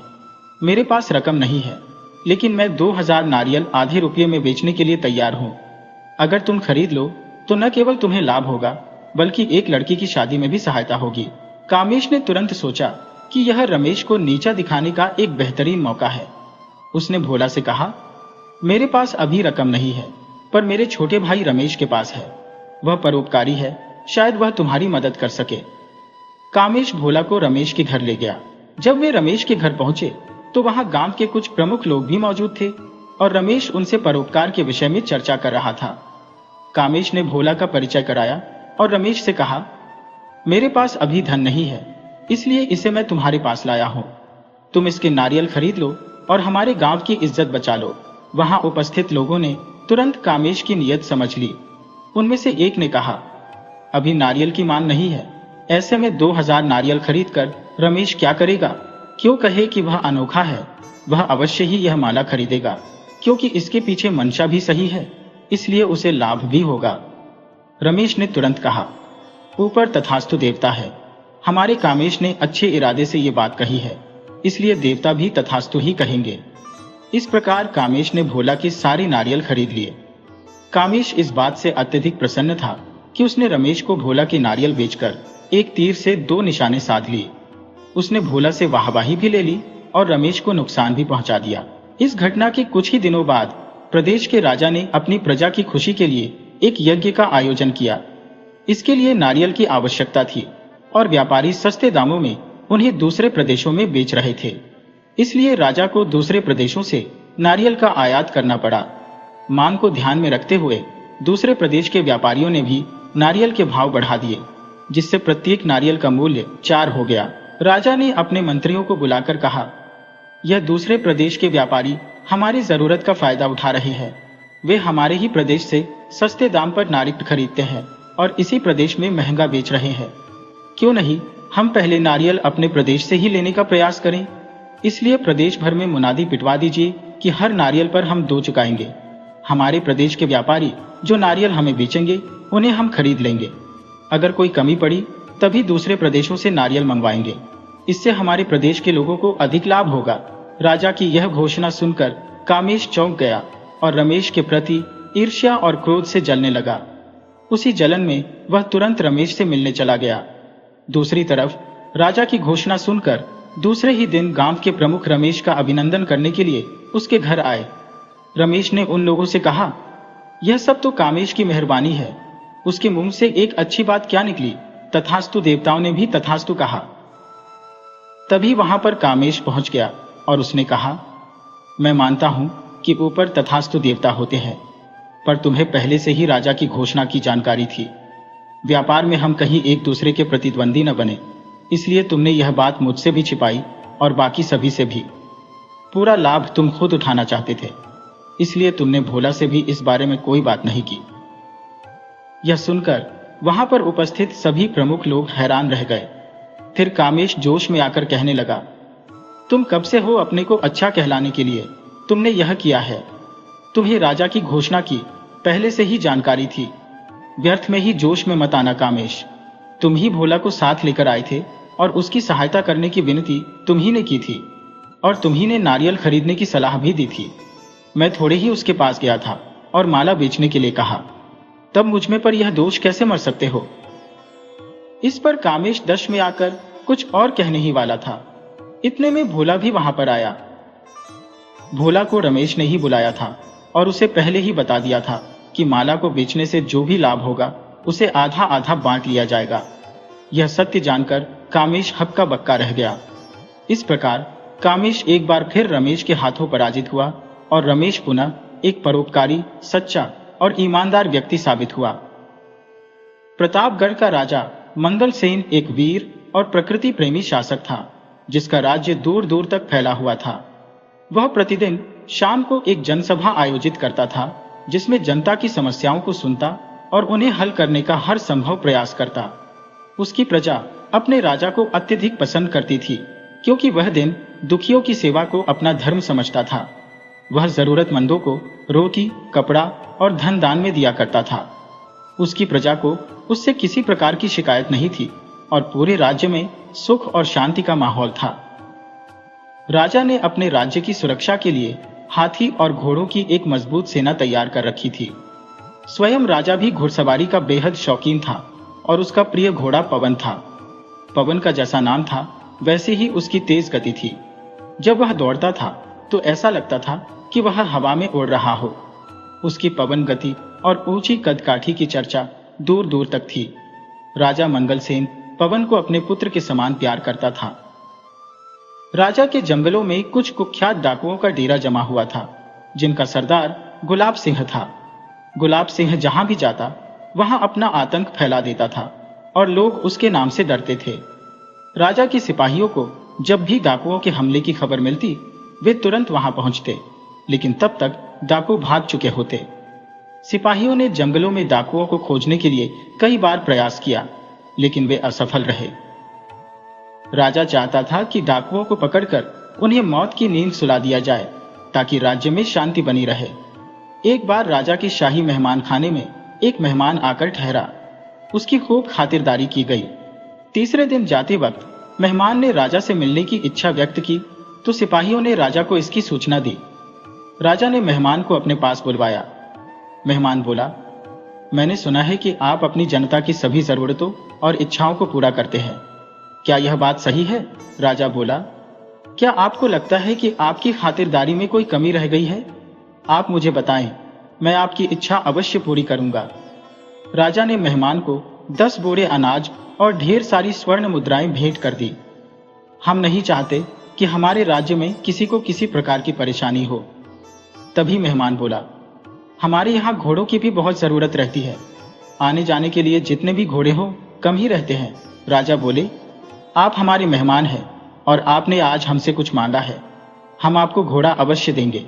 तभी राजा ने सैनिकों को आदेश दिया कि एक ऊंचे कद का घोड़ा मेहमान की सेवा में प्रस्तुत किया जाए। परंतु मेहमान बीच में ही टोकते हुए बोला, महाराज, मुझे और कोई घोड़ा नहीं चाहिए, केवल पवन चाहिए। यदि आप मुझे वो घोड़ा दे सके तो मुझे और कुछ नहीं चाहिए। यह धन दौलत आप गरीबों में बांट दें। राजा मंगल सेन ने आश्चर्यचकित होते हुए कहा, क्या आप जानते हैं कि आप क्या मांग रहे हैं? पवन मेरा घोड़ा नहीं, मेरे पुत्र के समान है। मेहमान बोला, अच्छी तरह जानता हूं कि पवन आपका प्रिय घोड़ा है।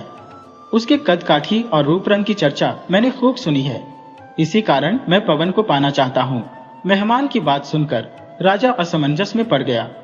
उसे मेहमान की बात पर भीतर ही भीतर क्रोध आ रहा था, परंतु वह समझ नहीं पा रहा था कि मेहमान को पवन के लिए कैसे मना करे। राजा को चुप देखकर मेहमान बोला, रहने दीजिए, मैं आपका घोड़ा पवन एक दिन खुद ही हासिल कर लूंगा। फिर मेहमान ने अपनी नकली दाढ़ी उतार ली और कड़क आवाज में बोला, आपकी जिंदा दिली की चर्चा सुनी थी और इसी कारण मैं चला आया। खैर, मेरा नाम गुलाब सिंह है। अब मुझे आपसे न घोड़ा चाहिए और न ही धन दौलत। मैं अपने बलबूते पर ही इसे हासिल कर लूंगा। राजा के सिपाही गुलाब सिंह के पीछे दौड़े, परंतु वह कुछ ही क्षणों में आंखों से ओझल हो गया और सिपाही देखते ही रह गए। इसके पश्चात राजा बहुत ही चौकन्ना रहने लगा। उसने पवन की देखभाल के लिए कई पहरेदारों का इंतजाम कर दिया। ये सिपाही दिन रात पवन के आसपास पहरा देते रहते। धीरे धीरे कुछ माह बीत गए, लेकिन कोई घटना नहीं घटी। राजा और सिपाही निश्चिंत हो गए कि यह डाकू गुलाब सिंह की गीदड़ भभकी थी जो पूरी नहीं हो सकी। यद्यपि राजा ने पवन के पास से पहरेदारों को नहीं हटाया था। एक दिन राजा मंगल सेन अपने मित्र सोहन पाल के साथ सुबह की घुड़सवारी करने के लिए निकले। दोनों लोग काफी देर तक घोड़े दौड़ते रहे। जब दोनों थकने लगे तो लौटने का निश्चय किया। तभी राजा मंगल सेन की निगाह एक आदमी पर पड़ी जो जमीन पर गिरा हुआ था और उसका खून बह रहा था। राजा ने सोहन पाल से उसे और इशारा किया और दोनों लोग अपने घोड़े से उतरकर उस आदमी की तरफ चल पड़े। वह आदमी तेजी से खड़ा हो गया और उसने एक खंजर राजा पर तान दिया। राजा को इतना मौका भी नहीं मिला कि वह अपनी तलवार निकाल सके। राजा ने ध्यान से देखा कि यह आदमी वही है जो उसके यहाँ मेहमान बनकर आया था और स्वयं को डाकू गुलाब सिंह बता रहा था। राजा कुछ बोलता इससे पहले ही वह कूदकर पवन पर सवार हो गया। एक पेड़ के पीछे छुपा हुआ उसका एक साथी निकल कर आया और वह झट से सोहन पाल के घोड़े पर जा बैठा। डाकू गुलाब सिंह बोला, मैंने जो आपसे वादा किया था वह पूरा कर रहा हूँ और आपका घोड़ा छीन कर ले जा रहा हूँ।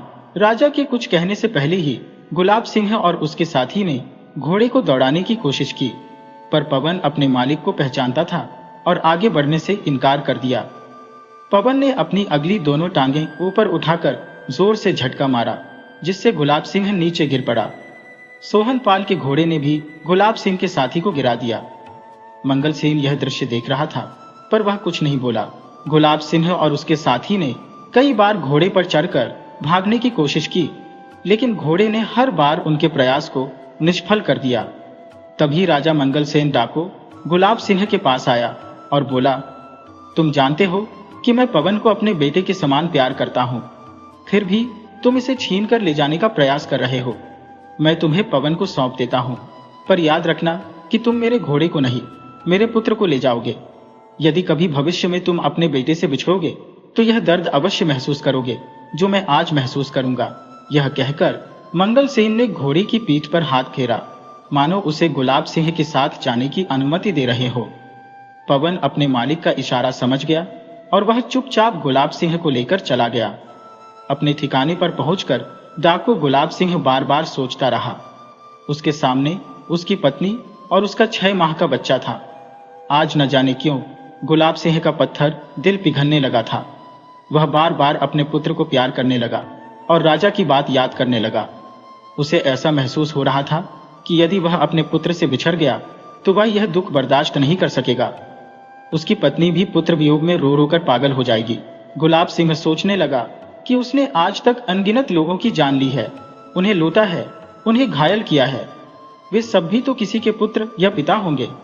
उन्हें यह वियोग कैसे बर्दाश्त होता होगा। डाकू गुलाब सिंह रात भर सोचता रहा और उसे ठीक से नींद भी नहीं आई। उसका हृदय परिवर्तन होने लगा था। सुबह होते ही वह अपने साथियों के साथ राजमहल पहुंच गया। अपने हथियार राजा को सौंपकर उसने आत्मसमर्पण कर दिया। राजा का घोड़ा पवन राजा के सैनिकों को सौंप दिया गया था। गुलाब सिंह ने राजा से कहा, महाराज, आपने अपना बेटे जैसा घोड़ा पवन मुझे सौंपकर मेरे मन को झकझोर कर रख दिया। आज तक मुझे एहसास ही नहीं था कि मैंने कितने बाप और बेटों को एक दूसरे से अलग किया है। आज मुझे अपने के पर पश्चाताप है और उसकी सजा भुगतने के लिए मैं तैयार हूं। आप वास्तव में महान हैं। ईश्वर ने आपको राजा बनाकर इसलिए धरती पर भेजा है कि आप हम सबका उद्धार कर सकें। डाकू गुलाब सिंह भाव विभोर होकर यह सब बोलता जा रहा था। राजा ने कहा, गुलाब सिंह, सबसे बड़ी बात यह है कि तुम्हें अपनी गलती का एहसास हो गया है। मैं तुम्हारी सजा माफ करता हूं और अपनी सेना में तुम्हें सैनिक के रूप में नियुक्त करता हूं। मैं चाहता हूं कि तुम अपनी शक्ति का प्रयोग सही दिशा में करो और देश की रक्षा करो। सारे लोग मंगलसेन की ओर आश्चर्य भरी नजरों से देख रहे थे। राजा का न्याय सुनकर सभी के होठों पर खुशी की लहर दौड़ गई और वे राजा के आगे नतमस्तक हो गए। अचानक पूरी सभा में तालियों की गड़गड़ाहट गूंज उठी और लोग राजा की जय जयकार करने लगे।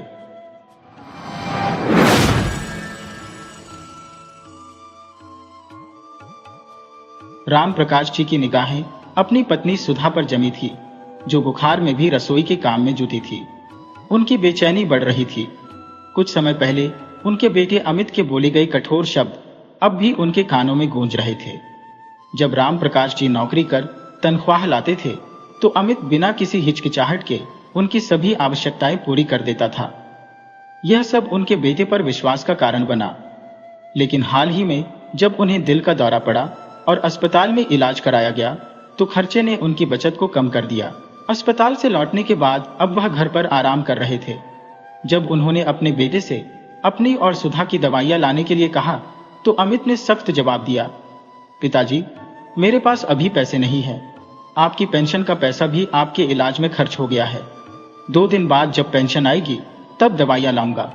वैसे भी अगर 2 दिन दवाइयां नहीं खाएंगे तो कुछ नहीं होगा। बाप बेटे की बातचीत के बीच बहू सीमा अपने बेटे के साथ तैयार होकर बाहर आई। दरवाजे पर खड़ी होकर बोली, अब चलिए भी, मूवी शुरू हो जाएगी तो मजा नहीं आएगा। आज खाना भी बाहर ही खाएंगे। अमित अपने बेटे और पत्नी के साथ गाड़ी में बैठ गया और हंसते बतियाते तीनों वीकेंड का आनंद लेने निकल पड़े। अमित की बातों ने राम प्रकाश जी और सुधा जी का दिल तोड़ दिया था। कुछ देर तक उन्हें अपने कानों पर विश्वास नहीं हुआ। बीमारी की हालत में भी सुधा जी अपने और अपने पति के लिए खाना बनाते हुए सोचने लगी कि यही बेटा बचपन में जब बीमार पड़ता था तो उसके पिता कई किलोमीटर पैदल चलकर उसकी दवाई लाते थे। जब उसे बुखार होता तो सुधा जी रात भर उसके सिर पर पट्टियां करती थी, तब तक उन्हें नींद नहीं आती थी। आज उसी बेटे को अपना वीकेंड हमारी दवाइयों से ज्यादा महत्वपूर्ण लग रहा है। सोचते सोचते सुधा जी खाना बनाकर अपने कमरे में ले आई। राम प्रकाश जी का उदास चेहरा देखकर बोली, अजी, आप चिंता मत कीजिए, कल सुबह मैं बैंक से कुछ पैसे निकाल लाऊंगी और दवाइयां भी ले आऊंगी। राम प्रकाश जी ने कहा, अरे नहीं सुधा, मेरे पास कुछ पैसे पड़े हैं, बैंक जाने की जरूरत नहीं पड़ेगी। कल ही मैं टहलते हुए चला जाऊंगा और दवाइयां ले आऊंगा। राम प्रकाश जी और सुधा जी का एक बेटा और एक बेटी थी।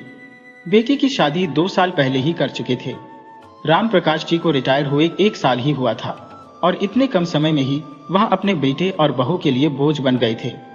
अगले दिन शाम को सैर करते हुए राम प्रकाश जी दवाइयां लेने के लिए निकल गए। सोचने लगे कि शादी के कुछ सालों में ही उनका बेटा पराया हो गया। वह अनायास ही अतीत की यादों में खो गए। जब उनका बेटा पढ़ लिख कर अच्छी मल्टीनेशनल कंपनी में नौकरी पर नियुक्त हुआ था तब वे कितने खुश थे और खुद को कितना भाग्यशाली समझते थे। अपने बेटे की शादी के लिए वे कितने उत्साहित थे। उन्होंने कभी यह मान नहीं रखी थी कि लड़की नौकरी पेशा हो या घरेलू, उन्हें कोई असुविधा नहीं थी। बस लड़की का स्वभाव अच्छा होना चाहिए ताकि वह परिवार के सभी सदस्यों के साथ मिलजुल कर रह सके। बेटे की शादी की जिम्मेदारी राम प्रकाश जी ने सुधा पर ही छोड़ दी थी और सुधा जी हमेशा यही चाहती थी कि अमित अपनी पसंद की लड़की से ही शादी करे। मां द्वारा पूछे जाने पर अमित ने बता दिया कि वह एक लड़की को पसंद करता है जो उसकी कंपनी में काम करती है। अमित द्वारा अपनी पसंद बताए जाने पर सुधा जी और राम प्रकाश जी ने उनकी शादी के लिए सहमति दे दी। उन्हें सीमा का व्यवहार और उसके परिवार के लोग बहुत अच्छे लगे। देखते ही देखते वह दिन भी आ गया जब सीमा उनके घर दुल्हन बनकर आई। 2 दिन बाद ही अमित अपनी पत्नी सीमा के साथ घूमने फिरने के लिए चला गया। जब वे लौटे तो सीमा बहुत सारे तोहफे खरीद कर लाई थी, लेकिन वे तोहफे ससुराल वालों के लिए नहीं बल्कि अपने मायके वालों के लिए थे। उस समय उन्होंने यह बात सोचकर टाल दी कि नई नई शादी हुई है तो लड़की का झुकाव अपने मायके की ओर रहता ही है। शादी के 2 दिन बाद ही बेटे और बहू ने अपना ऑफिस ज्वाइन कर लिया था। सुधा जी हर रोज सुबह सुबह उठकर अपने बेटे और बहू का टिफिन बना देती थी और दोनों के लिए नाश्ता भी तैयार रखती थी। अमित और सीमा दोनों एक साथ ही दफ्तर के लिए निकलते थे। कुछ दिनों तक सब कुछ ठीक चला, लेकिन फिर सुधा जी ने महसूस किया कि उनकी बहू सीमा घर के कामों में बिल्कुल भी दिलचस्पी नहीं लेती थी। रात को वह अमित के साथ घर आती और सीधे अपने कमरे में चली जाती। रात के खाने का इंतजाम भी सुधा जी ही करती थी और सीमा केवल खाना खाने के लिए बाहर आती थी। खाना खाकर वह फिर से अपने कमरे में चली जाती थी। सुधा जी और राम प्रकाश जी दोनों ने महसूस किया कि उनकी बहू उनसे बात करने में भी रुचि नहीं लेती थी। शुरू में तो उन्हें लगा कि शायद नया माहौल होने के कारण वह ऐसा व्यवहार कर रही है, लेकिन शादी के 1 साल बाद जब उसने बेटे को जन्म दिया तब भी उसका व्यवहार वैसा ही रहा। यहाँ तक कि जब उसकी ननद अनु भी उससे मिलती तो वह उससे भी अच्छे से बात नहीं करती थी। अनु ने भी महसूस किया कि उसकी भाभी उसके साथ बात करने में बिल्कुल भी दिलचस्पी नहीं दिखाती थी। यह बात सुधा जी और राम प्रकाश जी के मन को बहुत खटकती थी। धीरे धीरे समय बीतता गया और राम प्रकाश जी की रिटायरमेंट का समय भी आ गया। रिटायरमेंट के बाद राम प्रकाश जी और सुधा जी एक पार्क में योगा क्लास अटेंड करने लगे और शाम के समय राम प्रकाश जी कोई ना कोई किताब पढ़ने के लिए बैठ जाते थे। इस तरह से वे अपनी रिटायरमेंट का बहुत ही अच्छे से उपयोग कर रहे थे, लेकिन समय को कुछ और ही मंजूर था। कुछ दिनों बाद ही राम प्रकाश जी के सीने में दर्द रहने लगा और अचानक उन्हें दिल का दौरा पड़ गया। इलाज करवाने में ही रिटायरमेंट से मिले हुए सारे पैसे खत्म हो गए और साथ ही घर में उनके लिए मान सम्मान और इज्जत भी खत्म हो गई। पिछली बातें याद करते करते अपनी दवाइयां लेने जाते हुए राम प्रकाश जी की आंखों में आंसू छलक आए। सोचने लगे, यही इंसान की औकात है, जब पैसे खत्म हो जाएं तो अपने बच्चे भी भाव नहीं देते। दवाइयां लेकर वे घर वापस आ रहे थे तो रास्ते में एक हलवाई की दुकान पर उन्हें जलेबियां दिखाई दी। सुधा को जलेबी पसंद है और कुछ पैसे भी बचे हुए हैं। यह सोचकर राम प्रकाश जी ने थोड़ी सी जलेबी भी खरीद ली। शाम के समय जब बेटा और बहू घर आए तो राम प्रकाश जी अपनी पत्नी के साथ जलेबियों का आनंद ले रहे थे। यह सब देखकर बेटा भड़क उठा और बोला, आप जानते हैं कि जलेबियां आपकी सेहत के लिए ठीक नहीं है। एक तरफ हम दवाइयों पर पैसा खर्च कर रहे हैं और दूसरी तरफ आप ही उल्टी सीधी चीजें खा रहे हैं। हद हो गई चटोरेपन की। इतने में राम प्रकाश जी ने कहा, बेटा, मैं दवाइयां लेने गया था और रास्ते में जलेबियों की दुकान पर जलेबियां बनती देखी तो तुम्हारी माँ के लिए थोड़ी सी जलेबियां ले आया था।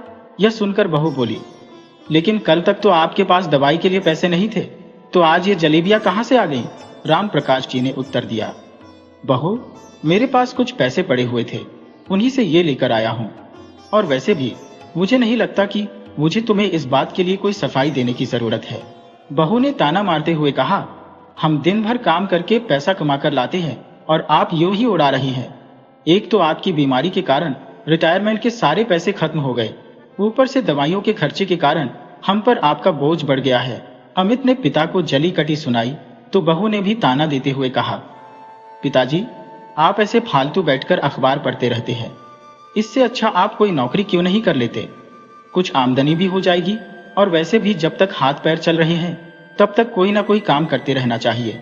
राम प्रकाश जी और सुधा जी अपने बेटे बहू के इस अंदाज और उनकी बातें सुनकर हैरान रह गए।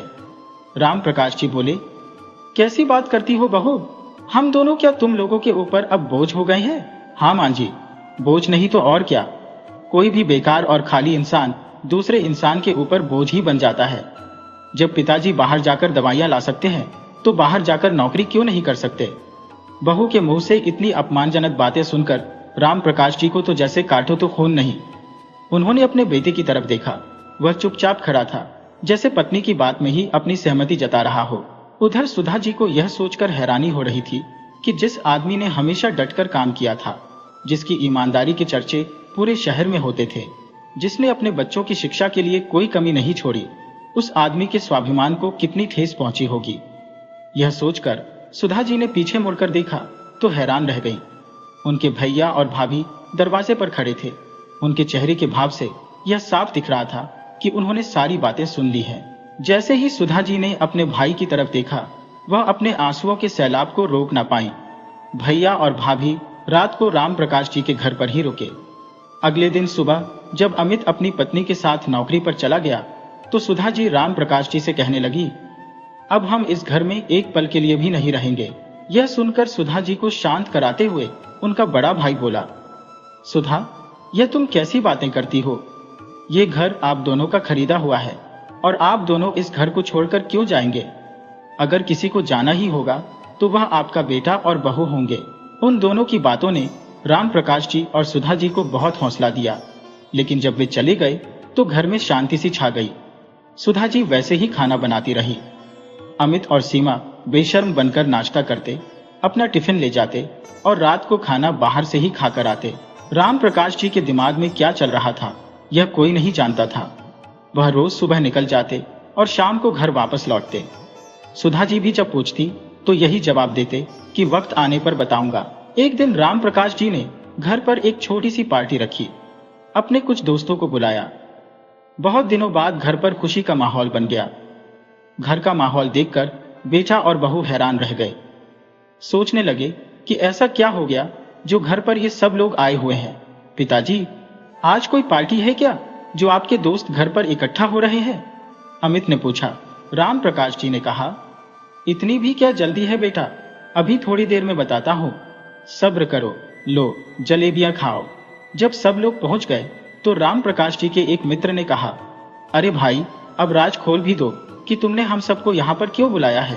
तब राम प्रकाश जी बोले, आज बहुत खुशी का दिन है। तुम यकीन नहीं करोगे कि इस बूढ़े निठल्ले और लाचार आदमी को भी नौकरी मिल सकती है। अब मैं बेकार आदमी नहीं हूँ और सबसे बड़ी बात यह है कि अब मैं किसी पर बोझ नहीं हूँ। अब मैं अपना और अपनी पत्नी का पूरा खर्च उठा सकता हूँ और किसी की हिम्मत नहीं कि मुझे बूढ़ा और बेकार कह सके।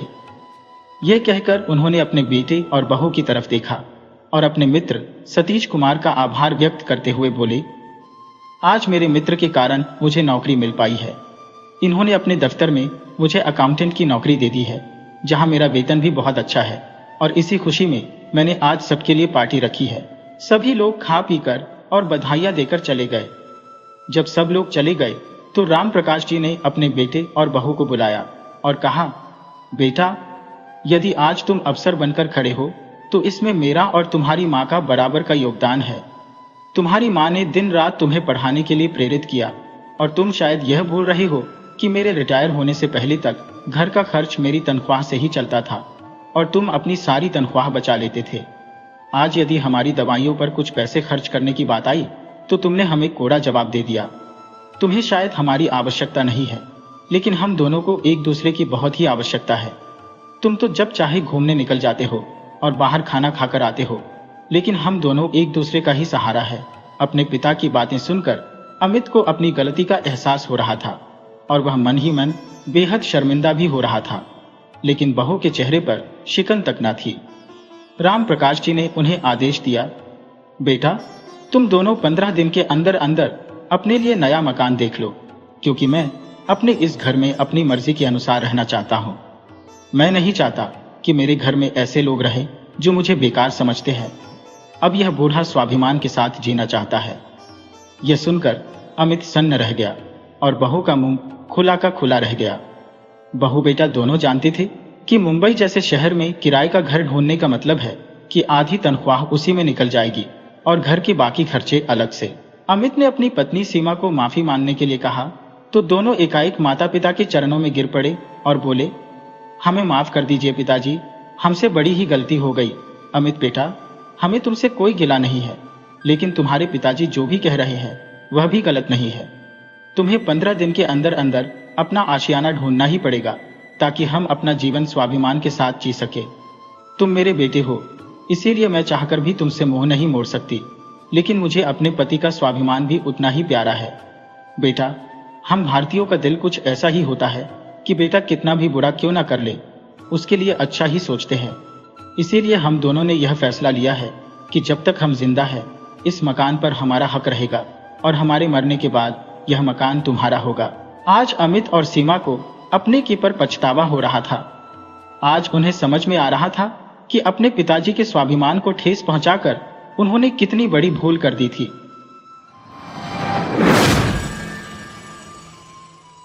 वीडियो अच्छी लगी हो तो इसे लाइक करें और ऐसी ही मजेदार कहानियों के लिए चैनल को सब्सक्राइब करें और बेल आइकन दबाएं। ज़्यादा से ज़्यादा अपने दोस्तों को शेयर करें। धन्यवाद।